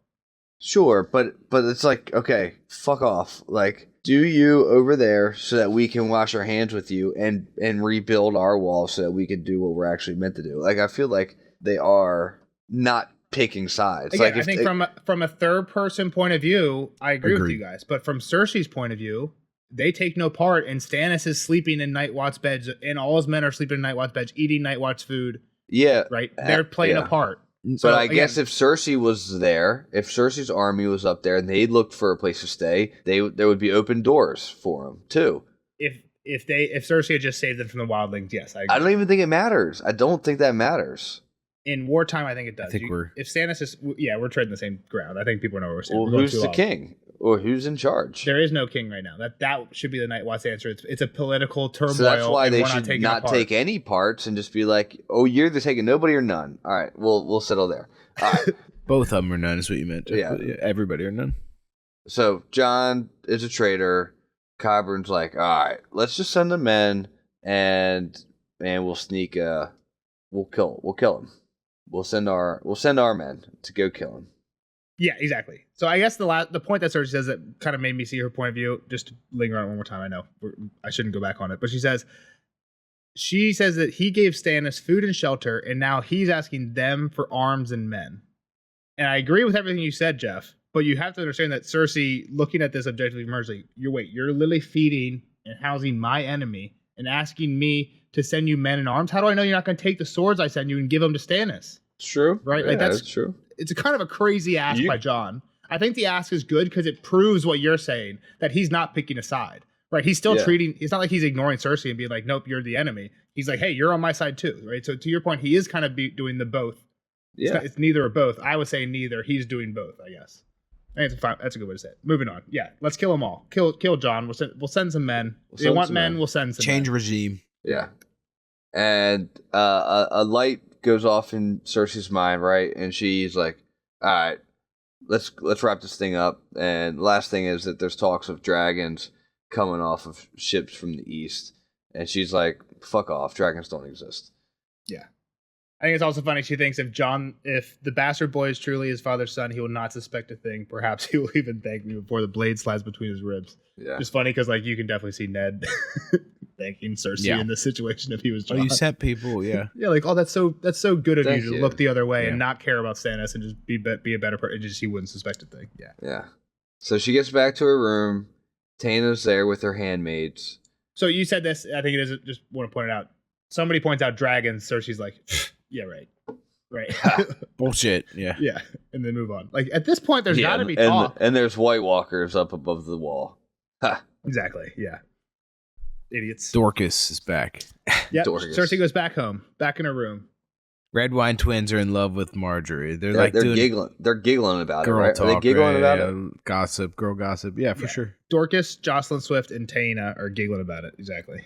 They used to fight over who would be Lord. This is kind of funny. I never thought about this before. They have two twins. It's Lord? tough. You got to share it. Who came Horse out and first? Harbor, I guess someone had to come out first. Yeah, but don't they get swapped? I guess you can tell by they're freckly. We hear they're freckly. You can tell. What did you just say? Dude, babies. There's no way if you have twin babies that look really close, no way that the same baby stays the same baby to the age of 5. You swap them. What? They have to get mixed up. They have to, right? No. If they're twins? All right, question. What percentage of identical twins out there do you think go by the name they were given on their birth certificate? 99%. You're crazy. It's definitely less than 80. Dude. 80's my line. That's kind of crazy. 20% of babies definitely get. To be fair, I haven't looked at identical babies at birth. At birth is definitely probably the hardest time. But exactly. You just walk out of the room one day, they flop sides, and you come back in, and you're like, ugh. Well, nowadays they wear a bracelet with their I guess name you put on wristbands and shit or whatever. Yeah, I guess so. Babies I guarantee you there's babies that are going by the wrong name. Dude, you're crazy. Where your mind goes. All right, so the Red Wine twins are gonna fight over Marjorie. So she's like, all right, yeah, that's funny. I can use that maybe. Dorcas. I don't know how she's going to use this, but okay. Yeah. I guess she immediately uses this, but she just swaps the person. Her plan. Yeah. Okay. Yeah. Never mind. Dumb me. Dorcas, go get Osney for me. Yeah, immediately. It's literally the next thing she says. I can use this. Wait, go get Osney. No. And we learn that Dorcas loves Osney. Apparently everybody loves Osney. Osney's a good-looking cat with some scars on his face. Who gave him the scar? Kyle? Trivia. We hear it's one of Tyrion's whores. Yeah, I don't remember. Probably whatever. I forget her name. It's a great name. The lady at the brothel with the Alayaya. Yeah, that one. Yes, Alayaya. Yep. So she's like, Taena, why the fuck did you marry your husband? No offense, nerd. Cersei came back with from her first ever meeting. No offense. Well, I guess it wasn't the experience of the Warden that said it. It was Taena said something about liking danger. Scars make men look dangerous, and danger is exciting. And she's like, "Well, if you like danger, how the hell did you end up with your husband, dude? Yeah, that doesn't add up." But she did at one point bang a dangerous guy. I knew a dangerous guy one time. Exactly. I hope you don't think the less of me that I didn't come to my bed a maiden. And Cersei's like, "Wow, you are all whores, aren't you?" Yeah. Hey, guess what, Cersei? Yeah. If the shoe fits. Look in the mirror over there. Exactly. Yeah. She's like, "Oh, I need to grab this theme. I'm going to use that as blackmail later." Okay, Cersei. Yeah, this lady doesn't care, it sounds like. I just love Cersei when she's like just the lines like, "Oh, you are all whores." When Cersei is just as bad. Like, she's been sleeping with her brother since they were like 15. Worse, yeah. And then her cousin. The Kettle Blacks. What's his name? What's the fool's name? Moonboy. Moonboy for all we know. Alright, so then Osney comes in. It's just them two. They play around a little bit. There's some teasing going around. She's like, "Oh, you look very stoic. You look good in all white. You need a white cloak. It's interesting because like it seems like she doesn't even have this plan fully played out. Is it half baked? Well, at the end, what does she offer him? What's he get when he comes back from the wall? I'm jumping ahead a little bit. Isn't it her? Her. We get to get married. You get to be a lord, and we can. A queen needs a consort. That means we're getting married, right? No, I thought consort was the fuck around boy. I thought consort was like a queen when a queen is in charge, but and the king marries into it. Yeah, I think you're right. I'm thinking of concubine. Like Daemon is the king consort in You're right. I'm with you. Right. So like you're gonna marry me, but I'm the main one. What was Arain calling Eris? Like, you can be my something. I think that was a C word too. Do you know what I'm saying? I know what you're talking about, but I don't remember what the word is. Keep going. I'll find it. So my point is, at the end, she offers him. It seems like she offers him marriage and lordship, but here she starts off by offering him a white cloak. She's like, "Oh, your cloak looks a little threadbare. Yeah. Do you want a new one? Do you want to be in the nice Kingsguard with your brother? Exactly, a nice white one." But then at the end, that's not the offer at all. The offer is, and maybe it's because like she realizes that there's no way we would ever let somebody with all these crimes, if he did ever come back from that, join the Kingsguard. Right, but I don't know. Yeah, well, yeah, it's like the rules have definitely changed here, right? To join the Kingsguard, she's lowered the bar. He's not even a fucking knight, so yeah, a bunch of awful people in high protection places. And he's like, I would rather be part of the Queen's Guard. And she's like, you have a bold tongue. You're gonna make me forget myself again. With this little eye raising, Kyle, like this first little drop of it. No, that happened. Yes and no. I guess we knew that she was already with some Kettle Blacks, or we thought she was at least. So, well, we had really no indication from Cersei's point of view. Just it was only Tyrion and Jaime. And again, the other name that we had with Osmond Kettle Black was Moonboy, which seems kind of ridiculous, but yeah, I didn't believe the Moonboy, but I thought we'd heard some Kettle Blacks. So I don't know, man. I didn't put it past her. I guess is what I'm trying to say. So she basically whispers, "You're a wicked man." Lets her touch a boobie or two. And he says he wants her, and she says, "You've already had me," and he says, "Only once." So this is kind of a big reveal. Cersei did not fuck Osmyn, but at least fuck Osney. So Tyrion was kind of right, kind of. True. Just wrong. Fair enough. Wrong kettle. Exactly. Called the wrong kettle black. And she says, "One good night for one good night. You did me valiant service, and you had your reward." What service did he do that we know what she's asking him to do now to get this reward. What could she have asked him to do already that earned him the first reward, Kyle? I don't know if Jeff knows. You don't answer if you do, because it's a spoiler, but because we do find out. Do you know, Jeff? No. I don't know, man. I can't. You got me thinking. Could it be something like trying to do something with Lancel or something, and he ended up coming through it or something? I don't know. I'm trying to think of who she would want to do that to. I don't know. Or do anything to. Okay. Moving on. She gropes him. She starts feeling his wiener, and she's basically, "Hey, I saw you on a new black stallion." And he's like, "Yeah, as a gift from Osfred. I named him Midnight." And she's like, "How fucking?" She doesn't say this, but she thinks like, "How original." Black horse named Midnight. I like that. And she's like, "Well, it's a good mount for a battle, but for pleasure, a spirited young filly would be a little bit better." Wink, and wink. he's like, tug. He's like, "Wait, a girl? I'd rather have a woman." You essentially, right? Yeah, you. And she's like, "Why not both? You plucked a little rose for me, and I'll be very grateful." And this is where Osney realizes, "Oh, you're talking about fucking Marjorie." Ooh. What? Like, she's a queen. Wasn't there a Kingsguard who lost his... She married your son. Yeah, this is bad news, pretty much, yeah. And she's like, "Well, actually, that's the next part of the plan, is you're supposed to get caught and get sent to the wall." And he's like, "Man, fuck the wall. Well, hold on. The place is cold." So, go ahead. Osney says, "Hey, hang on. Wasn't there a Kingsguard who lost his head for betting a king's wife? Like, Marjorie's a wife. I can't do this." And we get a little history, which we've heard of a few times. We heard about this a bunch lately. Twice now, right? And this is number 3. Exactly. And I told you guys the first time when we went into it real deep, it was because we kind of brought up a few times. Cersei says she was the king's mistress, not his wife. Or she maybe thinks this to herself. She was the king's mistress, not his wife. And his head was the only thing he did not lose. We actually hadn't heard this part before. Aegon dismembered him piece by piece and made the woman watch. So this was Terrence Toyne. I think she does give the name later. Sounds awful. I got the Jeff thing. Paramore is what she calls him. 274. Thanks, dog.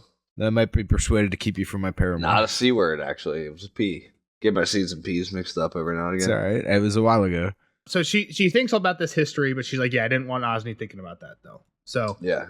So let's get you to get Marjorie to want to bang you, and we're gonna trap her ass so that someone's gonna walk in. Well, again, she says something kind of off the chain, and she gets checked on it again. She's like, "Don't worry, Tommen's not gonna. He's not Aegon the Unworthy, and I'm in charge anyway. Like, you're not gonna.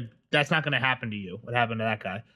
And he's like, "I want Marjorie to lose her head, not you." And he's like, "Wait, you mean her maidenhead, right?" And she's like, "Yeah, that too." And, he's like, "Wait, you're trying to kill Marjorie? Like, what the fuck? This is so out of nowhere." Seemingly, this is out of pocket right now. Again, he doesn't say it, but it seems like that's what he's thinking. I don't think he understands exactly how deep the plan's going, right? Like, he's probably thinking like, "Oh, you don't want Marjorie to marry Tom," and she's like, "No, I want Marjorie's head on a spike, and I want to be queen forever."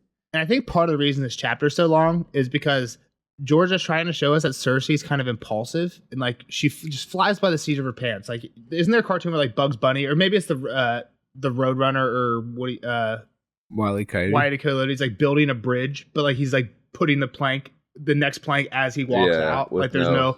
That's what Cersei's doing. Like there's no foresight. There's no 2 planks ahead thought. We're just nailing the next plank, and eventually she's gonna look around and realize like, oh shit, there's nothing holding this fucker. She sawed off the wrong end of the log on the tree and it falls down. Yeah, and right. Like she walks in, she hears people talking about the Kettle Blacks being in love with Marjorie, and I didn't even realize this. Obviously, when we got that part, she immediately is like, "Oh wait, calling Osney."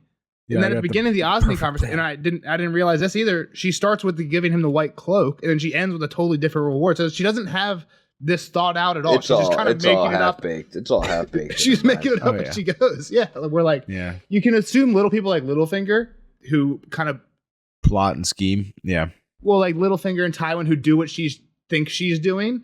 This is not how they operate. Yeah. They're in their room planning this shit out, right? Yeah. And then thinking about like, all right, it could go this way, it could go that way, it could go this, like what is plan C off of this A? Yeah. And Cersei's just riding the wave. Like, well, and she thinks she's Tywin too, right? Well, like, there's a great quote by Cersei at mini Tywin for sure. Like she's like, "Oh, if only he could see me, I'm fucking better." Kind of yeah. So, exactly. All right. So you're gonna bed Marjorie. We're gonna trap you so that you get found out. We'll kill Marjorie. Send your ass. Well, you can't be free. We got to send you to the wall. Which then great. Yeah, got another plan for you up there. You're going to go kill John for me up there. And once you kill John, then you can come back home. And you can get your lordship and get a little sugar from lordship, a queen consort, and one without fear. Again, because you can tell that he's getting kind of scared as she's telling this plan. I was going to say, because there's so much craziness here. He's got to get like 2 people killed, bang the queen. Like he's got some serious stuff going on there. She plays it down. She's like, bet a girl and kill a boy and you're mine. You can have all you want. It's like, okay, that's way more complicated than that, Cersei. When you boil it down to that's so far. I guess that's the spark notes, yeah. Yep. And she also thinks here, like, oh yeah, you can be a lord, then a queen must have a consort, and unless your brother, she doesn't say this, but she's like, unless your brothers kill you first. So I think she's just hoping that Osney does all this, and then the Night's Watch are like, no, you can't just kill our Lord Commander and get away with it. We'll just kill Osney, and then she got everything she wanted and doesn't have to do anything else. Yeah. I think that's a lot of her plans are like, do something for me, take the bullet for me. Yeah. Bullet can't get traced back to me. I win. Yeah, exactly. Even though it could be traced like immediately back to her, right? Like, this dude. It's again. At one point, it just becomes word against word, and when it's random night, literally he's a sellsword versus a queen. It's like Cersei just wins that by default because if she kind of has to because that's fair. That's the world they live in. Yep. So he leaves. Jocelyn comes back in, brushes her hair, and she's just basking in her glory of queendom and ruling. I was made for this, she told herself. It was the sheer elegance of it that pleased her most. Even Mace Tyrell would not dare defend his darling daughter if she was caught in the act with the legs of Osney Kettleblack, and neither Stannis Baratheon nor Jon Snow would have cause to wonder why Osney was being sent to the wall. She would see to it that Sir Osmond was the one to discover his brother with the little queen. That way the loyalty of the other 2 Kettleblacks need not be impunged. If father could only see me now, he would not be so quick to speak of marrying me off again. A pity he's so dead. Him and Robert, John Arryn, Ned Stark, Renly Baratheon, all dead. Only Tyrion remains, and not for long. Only me. All these men failed before me, right? Now I'm the best. That's pretty much what she's saying.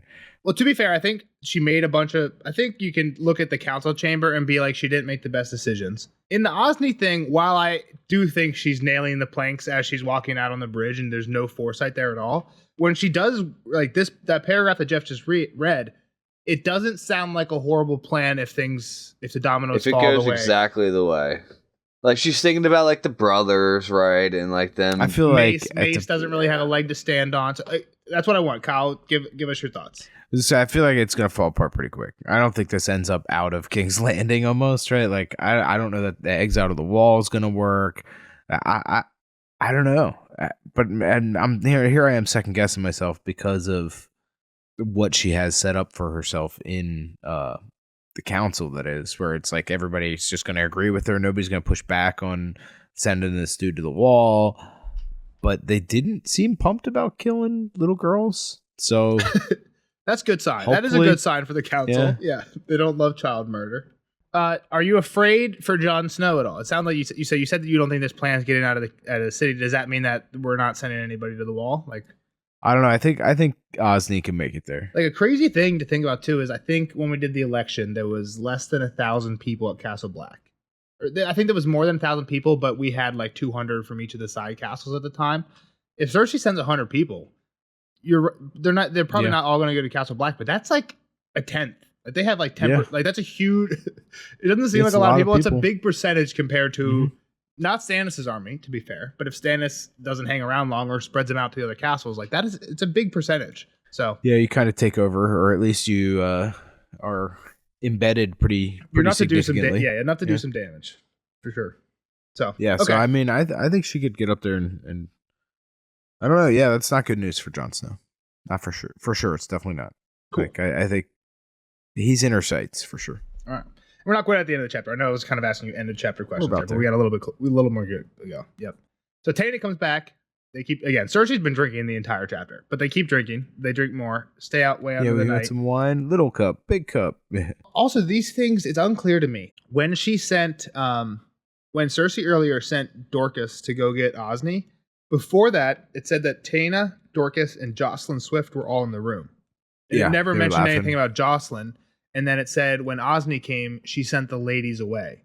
But in that gap, Taena had told Cersei that she came to her bed, not a maid. So is Jocelyn in the room for that? Like, are we just trusting the handmaid here? And I feel like they do trust the handmaids. I think I might have said that too. Like, these people are just always around, and we know that, there's whisperers, right? So they just be 100%. Talking. They just be talking like they don't have ears. And the reason I brought that up here is because in my notes it says, as Dorcas was dressing her for bed, Cersei tells Taena that she wants Taena to pay Marjorie a visit tomorrow. So the whole thing about like, hey, go to Marjorie and tell her that like you have a secret admirer.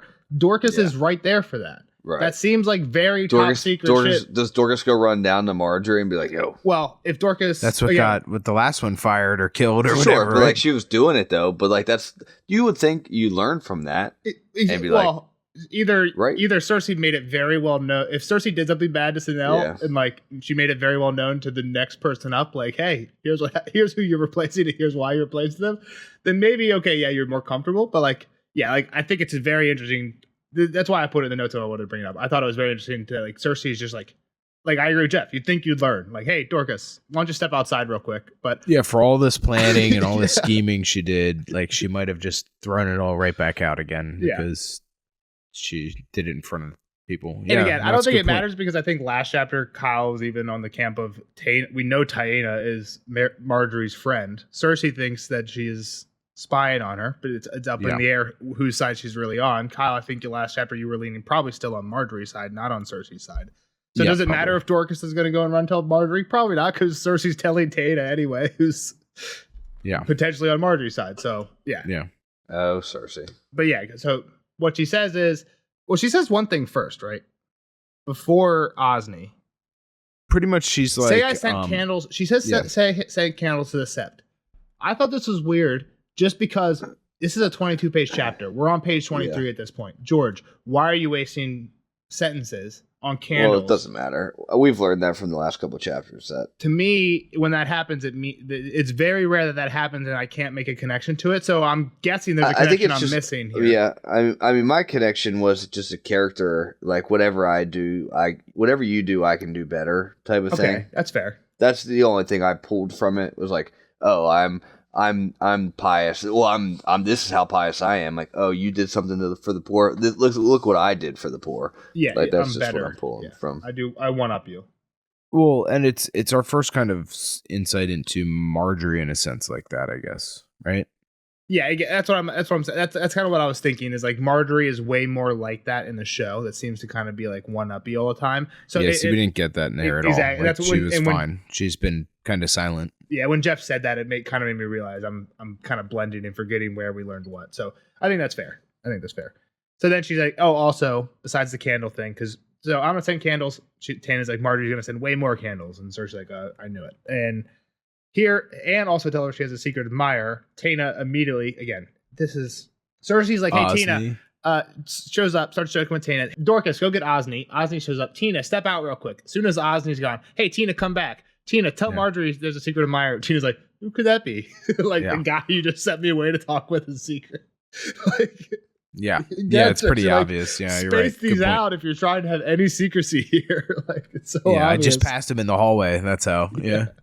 He let me in. Cersei. And she's like, I was made for this. It's like, what are you doing? You're making it up as you go along, Cersei. I love it. It's so good.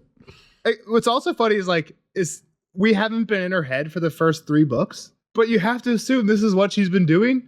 And it's been kind of working, right? To be fair, earlier, she is the one alive. So exactly. that is true, I guess. But she's played some games to this point. She hasn't been on the sidelines this whole time. She's been participating. Exactly. She's top dog now. She was never that before. But she was a player. So they told stories of the men who took them. Yeah, she found that she got the name or maybe not the name, but she heard that he was a Mirror Sea captain, half a pirate with black hair to the shoulders and a scar that ran across his face from chin to ear. All the scars, face scars. She said no 100 times, but he said yes, and then she was saying yes as well. He was not the sort to be denied. Cersei's like, I know that sword as well. Or she's like, do you know the sword as well? And Cersei's like, yeah. And said it was Robert, but she was thinking of Jaime. And then she goes to sleep and dreams of bronzing Tyrion's head. Exactly. Yet when she closed her eyes, it was the other brother that she dreamt of, and the 3 wretched fools with whom she had begun her day. In the dream, it was Tyrion's head they had brought her in their sack. She had it bronze and kept in her chamber pot. Which, again, is just like the period on Cersei is a psycho chapter. Yeah, what a weirdo. It's such a great chapter. I love this chapter. It was good. Yeah, it was good. I mean, it was a lot. There was a few times when I was taking in my 5 hours of taking notes where I was like, damn, am I really taking notes on a fucking single chapter for 5 hours? And then I would get to a line where Cersei is just like, I'm made for this. Or like, thank God the stranger took Renly and left me Stannis. And I'm like, oh no, it's worth it for this chapter. It's such a good chapter. It's a 10 out of 10 for me. Wow. 10 out of 10. You can't ever do that. I'll give it a 9.8. You can't ever go 10. There could always be one better. What if we get a better one and wins? 7-8. I'll give it a 7-8. That's crazy. Kyle, we never do this, so why not? There's nothing to compare it to. Yeah, I don't know. We don't have to compare it to anything. Come on, you're gonna be boring and not play. Probably like an 8. I was good, but it was a lot of a lot of stuff. Score. I said 7. What did I say? 7-8, 7-9. You should like it better though, because this chapter has way more on a reread. It's almost too much. Yeah, no, it's fine. I enjoyed it. Cool. But the last chapter, what was Sam? Was Sam before? Jamie. What did Jamie do? I don't even remember. Tywin's body left. He met Cersei. They talked about who was going to be here. That's like a 5-6. That's like a 5-6. Yeah. Sam's like a 4-2. I said that Sam was the worst chapter we've ever had so far. So that to me, that's got to be a 0-1. It's got to be a 0-1, 0-2. 0.02 for the Sam chapter. So a 7. I'm more on the Dave Portnoy grading scale. Like a 7-8 is pretty good. To me, if you rank every chapter, the average should be a 5. That's how the scale. That's a 1 to 10 scale. That's how that works. But if we take everything that you've ranked in Game of Thrones, I bet you average a 9. Yeah, it's all the same. Well, it depends on what the scale is. Are we ranking it against every chapter of any book I've ever read? Because then they're all going to be 9s. If I'm ranking them against just the book, the average. Jesus. No, so you forget that every time we watch an episode, you basically come out of that thing like it's a 9.7. It's a 9.7. When we were doing that, Best episode I was ranking it across all TV, not across all Game of Thrones episodes. Across all TV. What did you give the episode 3? Had to give it like a 9 something high, and then that's like the worst episode of television. I wonder if I did. Good talk, Kyle. Last thoughts on Cersei? I mean, it was good.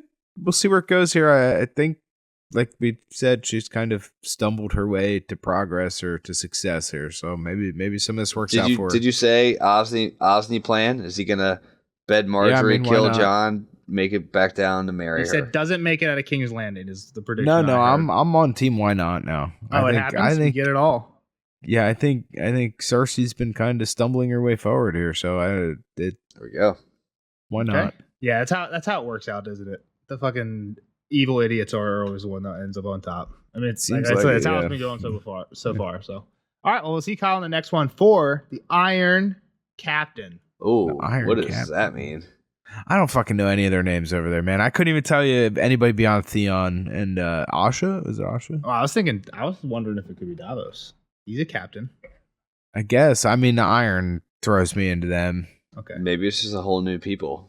Yeah, whole new people. Yeah, the rest of this book is just a completely new story of people on some different island that we didn't hear about until right now. Wait till next book. This is the people on Skyos, actually. Uh-oh. All right, we'll see Kyle in the next one for the Iron Captain. We'll see the rest of you guys in the spoiler section. Bye Kyle. Later, nerds.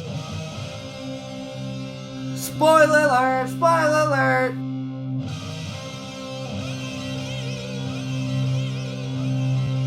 Spoiler alert! Spoiler alert! Bye Kyle. Bye Kyle. That's right. See you on the next one. Now, on to the spoiler section. For Cersei 4, big one. Jeff, a lot of spoilers. Let's try not go too long. Sometimes we fill air in the spoiler section because we don't have enough. Let's try to pop around. You got anything? So I'm just kind of going in line. I didn't get through all my notes, but the prophecy, Maggie. I was gonna say in the non-spoiler, like she probably could have forgotten about it until her kid started dying. Like once Joffrey bit the bullet, right? Yeah. Because everything kind of was going to her plans till Joffrey died, right? Yeah. Which I don't know if your kids will have golden shrouds was actually a part of this prophecy. It is, not. yes, but not what we've heard yet. So that was a good call. So I didn't want to bring that up. The skull for the mountain, right? We're saying it's not him. We know it's not him. It's interesting. Like, whose skull is it then? Or you think they put you think they put another head on Gregor's body? Some people think that because it is interesting, and I was trying to look this up with some quick Googles, and I couldn't find anything super definitive. So I was just started looking up pictures of like Peter Dinklage next to like other actors. This is kind of probably a fucked up way to try and do this. But I was trying to see, is a dwarf, because I know people say dwarfs have big heads, but I don't know, like, do they have big heads compared to average sized people, or do they have big heads compared to their bodies? Like, is Tyrion's head? It might be a little bit of both, but I don't know. I think it's a little bit of both. Again, I hope someone can correct me and give me some actual science in the comments on this one. From pictures I was looking at of Peter Dinklage next to other people, it looks like his head is a little bit bigger than most other people's. Is it enough? So here, I guess here's the point. When this skull gets to Doran says it's big, and Ario, whose point of view it is, he thinks it's the biggest skull he's ever seen. So I agree with you that you can't just... Well, the biggest skull you've ever seen, I'm going to say no to that being just a random... To be fair, how many people have seen a dwarf skull? So if it's a thing where like a dwarf skull is 20% bigger than the average humans, then a dwarf skull probably would be the biggest skull you've ever seen, right? Yeah. So I don't have any stats behind this to help you. So I think the other interesting thing is I always thought that we saw this... I saw the part where Cersei gets the head delivered to her. I thought we saw that before the chapter where we hear about the skull going to Dorne, right? Here, we don't... So, like, what skull are we sending? We've heard that two heads got delivered before this, and one of them... There's 3, right? This is the third. This is the third. One was a child, and one was a dwarf. Exactly. So there's only one head that this could have been done to. I think that one of the very interesting... So when I was doing some checking in on this one, this is From Jamie 9, Storm of Swords. Grand Maester Pycelle was tending to the man's wounds, talking about the mountain, but the howls heard ringing from the maester's chamber suggested that the healing was not going as well as it might. The flesh mortifies and the wounds ooze pus, Pycelle told the council. Even maggots will not touch the foulness. His convulsions are so violent that I had to gag and prevent him from biting off his tongue. I've cut away as much tissue as I dare and treated the rot with boiling wine and bread mold to no avail. The veins in his arms are turning black. When I leeched him, all the leeches died. The important point I want to point out here is even the maggots would not touch such foulness. And when I leeched him, all the leeches died. Right? So remember how Viserys in House of Dragon was using maggots to fix his, kind of eat the dead flesh? They tried. Yeah. Here the maggots won't even touch him because his skin is so poisoned, and the leeches that leeched him died. So Cersei in this chapter asks Qyburn, "Have you done the little task I set you?" And he says, "I have, your grace. I'm sorry that it took so long. Such a large head. It took the beetles many hours to clean the flesh." So it's a different head. Can't be his head. Exactly. Beetles would not eat Gregor's head because we have maggots and leeches who can't eat the flesh. Who wouldn't even. Exactly. But maybe to Kyle's point, like if he had actually died, like they let it die and rot. Well, the other thing is he stopped screaming. So that has to mean something, right? So I think it's a toss-up. Did we send a dwarf's head and Gregor has his real head and it just so happened to be Gregor got healed or stopped I don't screaming? think they're sewing heads onto bodies. I don't either. Point. But like Qyburn's not that far ahead of his time. I don't either. But again, the magic with each book has progressed, right? We had like nothing in the first book. Now, by now we have Lady Stoneheart walking around, Beric walking around. We got a lot. We got shit going on, right? Yeah, I'm not buying it. I don't know. I agree with you. It's probably dwarf head sent to Dorne. But again, I think that relies on dwarves' heads being larger than average sized people's heads. And I don't know if that's just science medically true. So if you know, let us know in the comments or in the Discord. Like your head's probably bigger than mine. So like if they wanted your head, but they had my head, and you couldn't play it off, right? Like you need to try to start matching skulls, but again, there's not picture evidence. Like you go on to that. Well, and again, I think a big point that I've convinced you and mentioned it before, and we'll get to it in the next book, is Dany at one point, somebody comes to her with burned bones and says like, "Oh, this is a dragon burned all these sheep." And I think somebody's basically saying like, burned bones mean nothing. They could have ate those sheep, butchered the sheep, and just burned the carcasses, and now they're coming and claiming that your dragons did it. Burned bones mean nothing. And I think that's said a few times in Dany chapters. I think like kind of bookending the fake Mance burn, right, when they burn Rattleshirt. So, and again, this isn't burnt bones, but it's kind of what you're saying. It's like, hey, a fucking skull. How do you know, right? Like you're not tying that back. Yeah. So.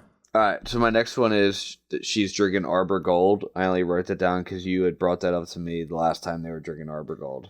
Yeah, so Littlefinger when Nestor Royce is coming up to the Vale, what he tells Sansa is, we'll feed him lies and Arbor Gold, and he'll drink it and ask us for more, or something along those lines, right? Yeah. So there's a famous theory, lies and Arbor Gold, that anytime someone's drinking Arbor Gold, they're also either being fed lies or dishing out lies. Right, in the Littlefinger situation, he's giving someone else Arbor Gold and lies. So you can hear Cersei's the one drinking Arbor Gold. She's so you taking can assume the Arbor Gold. So she's taking the lies. Other people are lying to her, exactly. So could it be people in the council? Could it be Taena? She's definitely drinking Arbor Gold when she's talking to Taena, and Taena gives her the person who she's married to. So yeah, I think that's the point. It's basically just like this is a schemy, lie council. Mm-hmm. No one's being genuine here. Yeah, I don't have too much in depth on it, but I think that's a point. The next thing I think is going to be a spoiler, right? Is the new High Septon becomes the High Sparrow, right? Yeah. So I forgot what happened here. I actually looked this one up. The Sparrows storm in. There's like a choosing. All the most devout are having. I don't know exactly how they do it, but I think what we hear is conclave. Yeah, I think what we hear is Septon Lucian, who is the guy who Qyburn says like, hey, don't forget this guy. He feasted these guys. He was like 9 votes away from being picked, which makes it seem like it was going to happen in like the next 20 minutes. But the Sparrows stormed in and were carrying the High Sparrow. But they somehow basically forced this guy to be new. No, but it's going to be this guy. Yeah. By force, elected him the new High Sparrow. So that's how that happens. At some point, Cersei allows them to arm themselves, right? Like, it must not be now, but... That's got to be very soon, like the next chapter, probably 2 chapters from now. Yeah. So do you think Cersei? I bet you next Cersei chapter we hear about what I just told you, and then the Cersei after that is when she goes and meets with him. I would guess. Gotcha. Just the Iron Bank. I mean, you mentioned that the Iron Banks around the Narrow Sea. I'm not in order. It's just like so. You're good. I guess the last interesting thing on the Faith. The only other thing I wanted to point out there is Septon Lucian. We learned is a Frey. Was a Frey. Interesting. Lose your last name. Again, I don't think it matters. I think he might die in that whole debacle. Again, I don't remember. I was looking some of this up on the wiki and stuff, so don't have exacts on this one. But I think, I know he was a Frey. So, do you have anything? I'm just. So the other thing you didn't know about this, Osney. Why did she sleep with Osney? I don't even have a guess. Osney killed the High Septon for her. Okay. So that's why the High Septon's dead. That's why there's a new High Septon, and that's why she slept with Osney. So a couple answers to questions. It was reading chapter. Like they killed the High Septon. How did he do it? He just fucking went in and smothered him with a pillow. Yeah, in the nighttime. Yep. Yeah, I didn't remember that. So that got a diddle. That you think that get like a hand job? Yeah, exactly. She just threw it. That is a total unequalness to like what the current task is. Like this is a huge step up from just go put a pillow over an old guy's head. I agree with you. that's an OPHJ is the High Septon. Yeah. I don't want to downgrade the murder of the High Septon. Of a holy man. Yeah, but all right. Oh, Cersei. Then one thing I wanted to mention, Tywin's body stank. Again, we pointed out a lot. He was poisoned. Something was weird poisoned. There. Pycelle basically in this chapter says, we did everything we always do, and the bodies never stink. It's never happened. It wasn't our fault. It's kind of what Pycelle says. The other thing is, the one point I have, which isn't really a spoiler, Pycelle, every take, I think I told this to you before, every take he has is the right take. Hey, you guys just want to let this war in the Vale happen? That's a bad idea. We should pay more attention. Hey, not paying the Iron Bank back, that's really going to come back to bite us in the butt. I mean, does the Vale really matter? We don't know yet. It's not. That hasn't gone on far enough. I mean, is there really even war? There's not even really war. I guess Littlefinger kind of settles the war by the point we're at the end. I guess you're right. But still, in general, Cersei's like, a war doesn't matter. Like, that's fine for us. There's worse things that could happen. And I guess, to be fair, it's not a war. I mean, the Vale wasn't even helping them, too. Well, and that's what Orton Merriweather says, is like, Littlefinger's not going to fight a war. He's witty, but you don't fight a war with witticisms. Like, he doesn't have men, so, like, there's not going to be a war. Yeah, but if you're Cersei, like, we called our banners, and the Vale didn't answer. They sat on their mountain. Like, fuck you, basically. Like, do what you gotta do. But that was Lysa, and Lysa's gone, so... Yeah. Well, yeah, you would think Peter. If Peter's the guy, you could, make an ally with either. Yeah, Cersei should be smart enough to be like, leave Peter there. Now we'll have the Vale on our side. Instead, she's like, he hasn't done anything for me there. Bring him back when he was actually good for me. Yeah. All right. What do you got on Pycelle? Anything else? Pycelle also suggests that they shouldn't trust Wyman Manderley because he's very honest, very loyal to the Starks. Which... he doesn't kill Davos. And he says Stannis is going to try and win them over. That's the other thing Pycelle says. He's like, aren't you think Stannis is going to win them over? And Cersei's like, yeah, don't worry. He's going to kill Davos for us. But we know that doesn't happen. Yeah. So, again, Pycelle's right on that. I don't even know if that was even, like, on the table. Like, Manderley's cooking up meat pie, right? Like, rat pie. Well, he doesn't kill the Freys so the Freys come to marry his grandchildren. Before the actual marriages happen, they march to Winterfell. As soon as they leave, the Freys go missing. Yeah, is what we hear. They're in the pie. Then Frey has two giant. Wyman shows up with two giant meat pies, and we know Wyman holds the laws of hospitality very sacred. So the thought is Wyman treated them honest under his house. As soon as they hit the road, Freys are dead, and we're moving on. So that was the last thing I had to say. He also reminds Cersei that Sansa's still out there, which Cersei's like, I know, she's with Tyrion. When I find her, I'll find Tyrion, which isn't right. And again, we haven't seen it this far yet. But I bet at some point Sansa shows up, and I think Cersei by that point will be gone. I bet Aegon will have kicked her off the throne by then. Fagon. Oh, wow. But anyway, I mean, I don't think that's far. That's not far from where we are in the Winds of Winter. I think it's going to be before halfway through Winds. Cersei's gone, Aegon's in, I think. In the throne, sitting on the throne. Yeah. And then it ends with a weird Dany Fagon power dynamic, whether it's going to be like she shows up and is welcomed, or she shows up and is like, what's going on? Because again, she's had the prophecy cloth mummers. We're getting way off track. This is not related to the chapter at all. Where are we at? I mean, just like the Iron Bank. Like, what are they really gonna do? Like, are they back in the Fagon of it all? Well, what we've heard they do is when you default on their loans, if especially in times of war, they'll just back your competitor. They'll just throw a ton of money at your competitor. Yeah. At the moment, so that's their competitor is not. At the moment, their competitor is not Phagon. No one really knows about that yet. Their competitor is Stannis. And I think I told you this in a recent Brienne chapter. We start hearing about a few ships, a galleass, a galley, and a cog, which we know this guy Tycho Nestoris rides around on. Brienne saw them at Maidenpool. Davos sees them at White Harbor in Dance of Dragons. And Cotter Pike tells Jon that this is what Tycho Nestoris came on. Tycho Nestoris is representative of the Iron Bank, who is at the wall to basically tell Stannis, hey, you're it now. You're our guy. Cersei's fucking us. So what do you need? So it's pretty much exactly what's happening. The Iron Bank is like, okay, she's defaulting. Who can beat them? That's who we're going to fund. And also, other loans that we have out there, they're getting squeezed a little harder, which is why this is why I think people think that Tycho Nestoris seems to have stopped off at Maidenpool and White Harbor on the way, is maybe the Mootons and the Manderleys, or I guess Randall Tarley in the Manderleys, because Tarley's there. Would they know Tarley's there? But they're calling in debts. They're like, hey, the Iron Bank's not paying, so you got to pay a little more, a little faster than we expected, or whatever. It's probably why you're saying the throne's not paying. Yeah, because Cersei's not paying, the Iron Bank is making sure these other houses, Maidenpool, White Harbor, are paying, and then they show up at the wall, and Stannis, you're it now, is kind of what's going on. Interesting.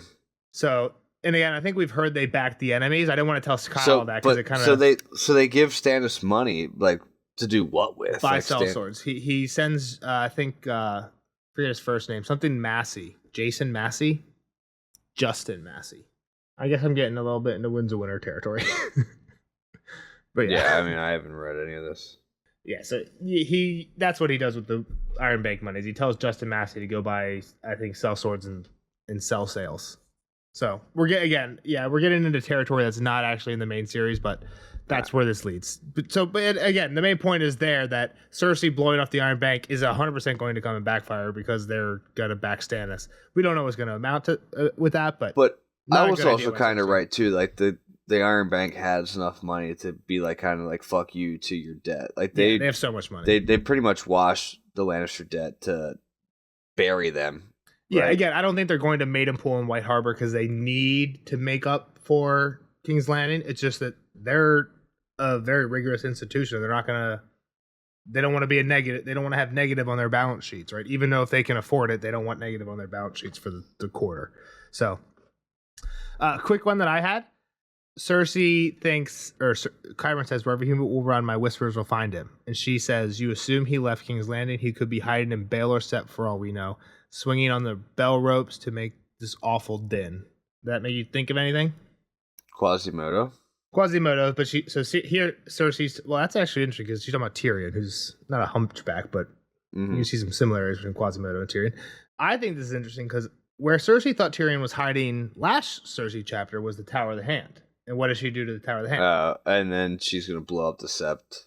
Again, I don't know if... At her own crime. At her own...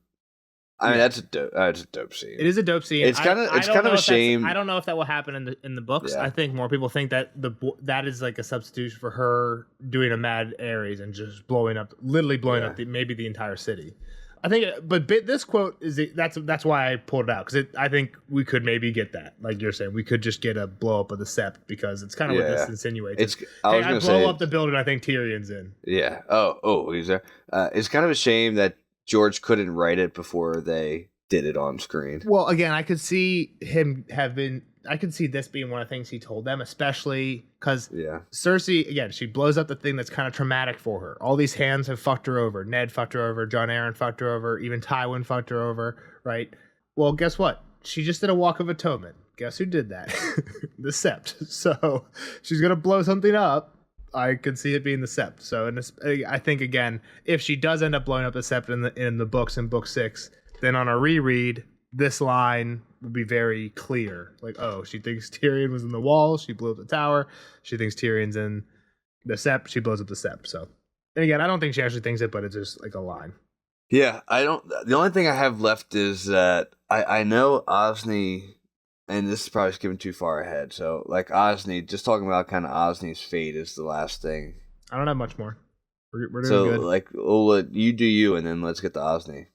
Okay. So next one I had was Balon's secret mission. So she says Balon's going to Dorne. He's taking the head down, but he has a secret mission. We learn what the secret mission is. I don't think the secret mission will ever come to play because when he gets there, it's a shit show, right? Marcella is missing an ear, and I don't know if he's actually even got there where we are in the books. I think it's gonna be the next chapter, like one of the next Dorne chapters that we. Oh no, Balon. Yeah, Balon arrives. Huh? What happens? Oh, I think he arrives, but he doesn't meet Aerie. Yeah, I think they tell.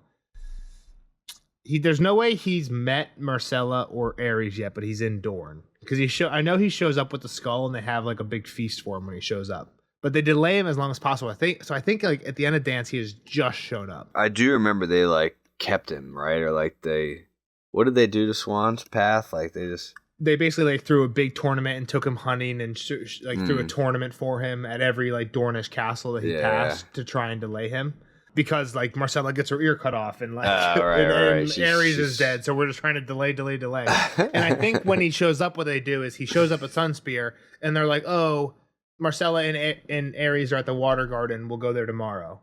But like we don't actually get that chapter. I think that's probably where Dance ends. I might be wrong, but that's my guess. So anyway, Balon's secret mission. So I don't know. Maybe he'll still try and do part of this, but here's the plan. Here's what we hear. This is from The Watcher in A Dance with Dragons. So it's an Aereo chapter. This is a chapter name. Yeah. Okay. Prince Doran took a jagged breath. Doran still has friends at court. Friends who tell us things we are not meant to know. That's interesting of alone. Who is that? Who's telling Doran stuff? Otto's in their ear. Otto Hightower. What's Merryweather's name? Orton. That's a good point. It might be Orton. So he says, this invitation Cersei sent is so Cersei has sent Balon down, and he says that he wants Marcella and Cersei wants Marcella and Trystane to come back for a visit, and for Doran to come back and take his place in the small council. So Cersei wants Marcella, Doran, and Trystane to all come back. So what Doran says about this is this invitation Cersei sent us is a ruse. Trystane is never meant to reach King's Landing. On the road back, somewhere in the Kingswood, Sir Balon's party will be attacked by outlaws, and my son will die. I'm asked to court only so that I may witness this attack with my own eyes, and thereby absolve the queen of any blame. Oh, damn. And these outlaws? They will be shouting, half man, as they attack. Sir Balon may even catch a quick glimpse of the imp, but no one else will. So Cersei's plan is send Balon down, invite all the important Dornish people back up, and then on the back up, stage an attack where we kill Trystane, and Doran sees it so that we can basically get out of the Marcella marriage. Holy shit. Doran is a cool storyline that we just I don't remember it enough. Well, again, we haven't really seen enough of, like, I think this is probably one of the last chapters we get. So like, I don't think we get enough after this to know, you know what I mean? Like, this is what he thinks is going to happen. Was any of this true? We never get confirmation on it, but yeah, I think it probably is. It seems like she has an alternative motive. And again, I didn't expect Kyle to get this when I was asking him like for more specifics, but I guess along the lines of Kyle, my next point is there is one really important thing that he did kind of raise his eyebrows at, and that is these hunting tapestries of the Baratheons that Littlefinger wants. Yeah, I don't fucking remember them either. Are they just all dark haired? Like, is this just proof? Is this proof for bastards? This is another one where we don't have answers because we haven't really seen yet. I don't think he's got these tapestries. We haven't seen them pop out on the Elaine side. But that is what you're saying is exactly what most people think. There's gonna be some blonde-haired moms with dark-haired kids. They're supposed to be hunting So this was kind of a big one. When I saw this, I was like, oh, I'm gonna make a new note in my notes for Robert's hunting tapestries. I started typing it out. I already had one. Apparently, I wrote this down in my notes for Sansa 5 Game of Thrones. This is way back. So this is right after Robert dies and Joffrey's holding his first council, I think. And what I have is Sansa notes that the hunting tapestries that Robert had liked and were always hung in the throne room had now been taken down. So when Robert dies and Joffrey takes over, which is, again, we never had heard this before, But it's kind of great that Robert has the throne room decorated with just like hunting posters. Yeah, right? yeah. Like it's just like shit that he likes. It's like if I was king and me having just like maps of West. If I was president, me just having like maps of Westeros in the Oval Office. You know what I mean? That's literally what it's like. What Robert's doing over here. So these were taken down, and exactly what you said. I think the most fans agree. The reason Littlefinger wants these tapestries is because they are his Edric Storm. They are pictures of Baratheons that he can come out and be like, hey, look, these are all Baratheons. These 6 tapestries all show Baratheons hunting wars. Look at your little Tommen. Look at the king. And look at the letter Stannis sent. Exactly. And be like, guess what? So that's what most people think. I think it's really cool that Kyle kind of raises eyebrows at it. Well, I mean, it's a weird thing.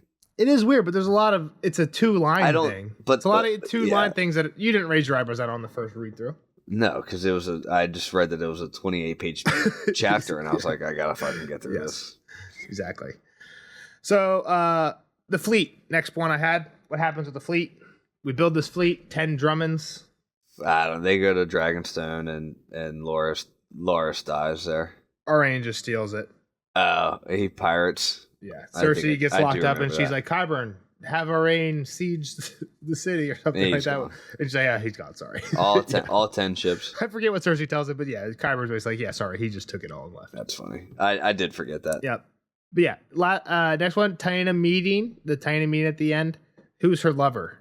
There's a few guesses of who this could be. I don't know if it has to be somebody. What was the description of the cat? Tyroshi guy? Was he a Salladhor Saan? Oh my God, Salladhor Saan was just. I think part of the problem I have with this is a lot of people say that because it was just mentioned that Cersei's drinking Arbor Gold, is that part of the description. Most people say that part of the description is a lie because we don't know anybody.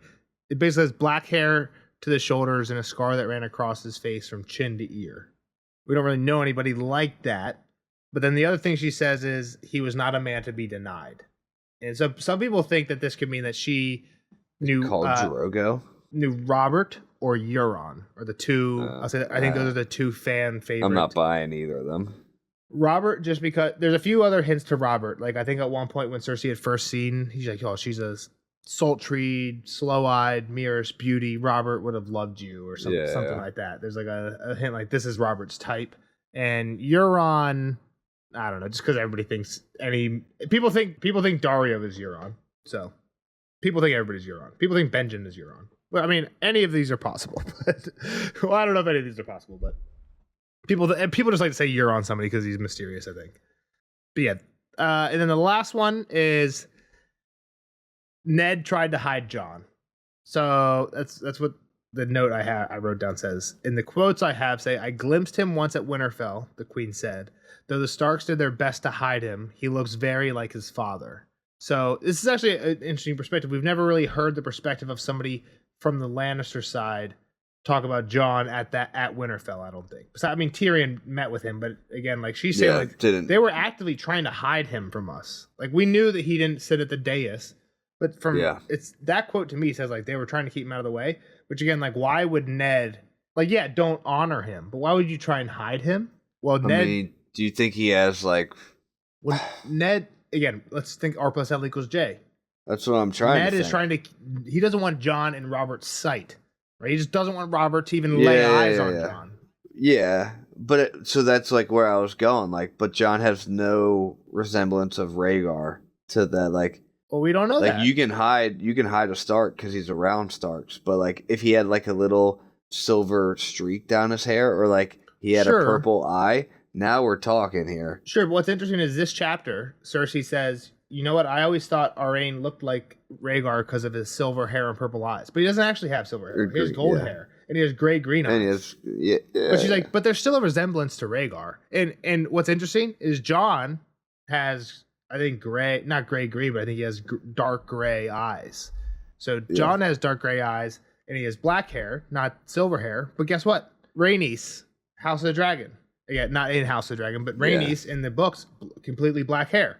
Egg's brother, Daemon. I think he has black hair with a little streak. So like Daemon or Daron? Daron, you're right, Daron. Black hair, and little streak. Game of Thrones so much better than you. You've been getting me lately. So, but the point is, there are Targaryens with black hair. Like, we see that, again, we don't see it in the show as much, but it's a thing in the books. Yeah, the show dropped the ball on that. So you're saying this little thing, he looked like his father. You're saying it's just like a little haha, it's not, it's Rhaegar? Or though the Starks did their best to hide him. I think that's the more important part. Then the next part is he looks very like his father. But I thought the most important part here is the Starks still like to hide him. So we never really heard that from their perspective. And then the other part that I had was, the other quote on this is, she thinks, if the bastard boy is truly his father's son, he will not suspect a thing. Perhaps he will even thank me before the blade slides between his ribs. And I read this quote because this is spoiling on so many levels. He does get stabbed, not by Cersei's men, because Cersei doesn't send anybody. By his own men. We'll talk about that in a second on the Osney thing with you. But exactly, he gets stabbed by his own men, and she thinks if I could see how I would write this line if Ned was Jon's father is, if the bastard boy is his father's son, blah, blah, blah, blah, blah. What it actually says is, if the bastard boy is truly his father's son. Okay. Right? It just feels like an extra emphasis on, like, is he really Ned's son? Or is it putting an emphasis on being a true son, which is hinting at the secret marriage? Well, what's like... Because, like, either way, he's a bastard, right? So if now you say true son, you're implying that there was a wedding.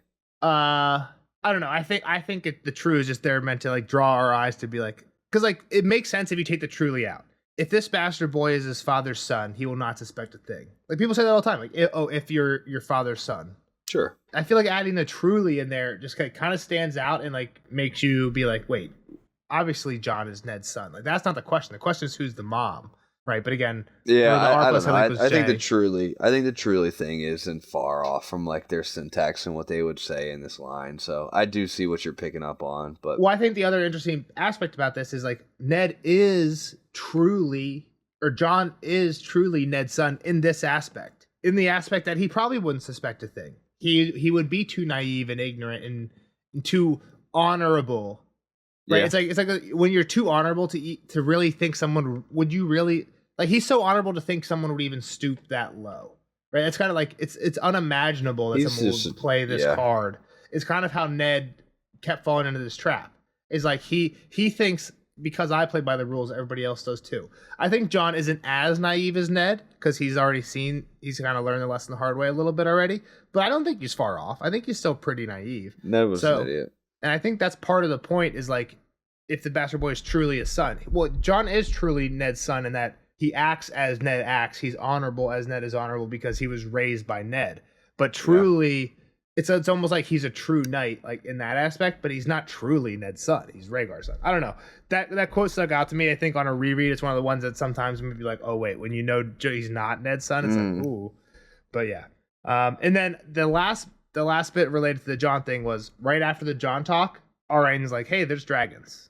Again, maybe I'm reading into that. It feels weird to me that the Jon and dragons are bookended. Yeah. It's like two sentences apart. And not just, like, he's a Targaryen, he's going to ride a dragon, the whole deal. Yeah, exactly. Like, he is a dragon type thing. It's just like, Jon could have been the first thing they talked about, but I think Jon's name and dragons are mentioned, like, 3 lines apart, so. Yep. And then I think the last one you want to talk about was what happens with Osney, right? Yeah, because I know it doesn't work out, obviously, the way Cersei plans, and he ends up getting interrogated, and that ends up, snowballing into Cersei getting arrested. Exactly. How far does he get into the, like, is he caught almost, like, trying to, like, rape Marjorie, or like I think it just doesn't work. His advances don't really work, and I think Cersei's just like, just go tell the High Septon you did it anyway. Like, she'll believe it. Then I think, like, basically they question him a little bit more intensely, and basically when Cersei goes to meet the High Septon, he's like, well, yeah, like, we did actually talk to Osney. Like, why don't you come over here? And they, like, open the door, and Osney's, like, hung up on a stretcher, or, like, being racked and tortured. And he's like, that's her. That's the queen I fucked. Like, because he came to confess that he fucked a queen. And they're like, oh, well. And they pushed so hard, and they got the truth out of him.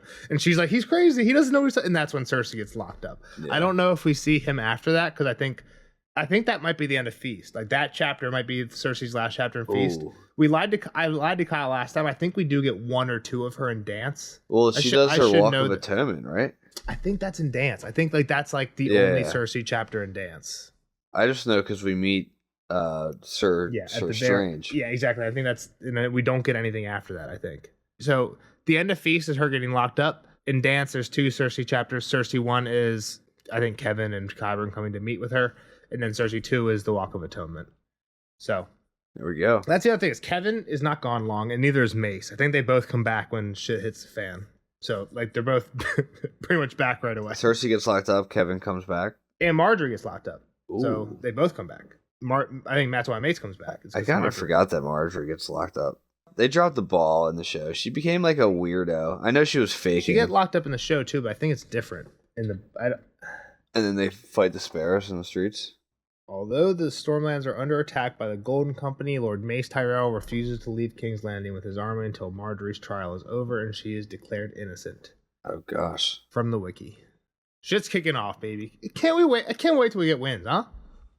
When will that day come? Any day now. It might be on the shelves tomorrow. Could be tomorrow. We never know. We'll see you guys in the next one. We've gone long enough. Iron Captain. Great chapter. Well, this is a great chapter. Iron Captain's not bad too. Not great. Is that the other Greyjoy? It's Victarion pre.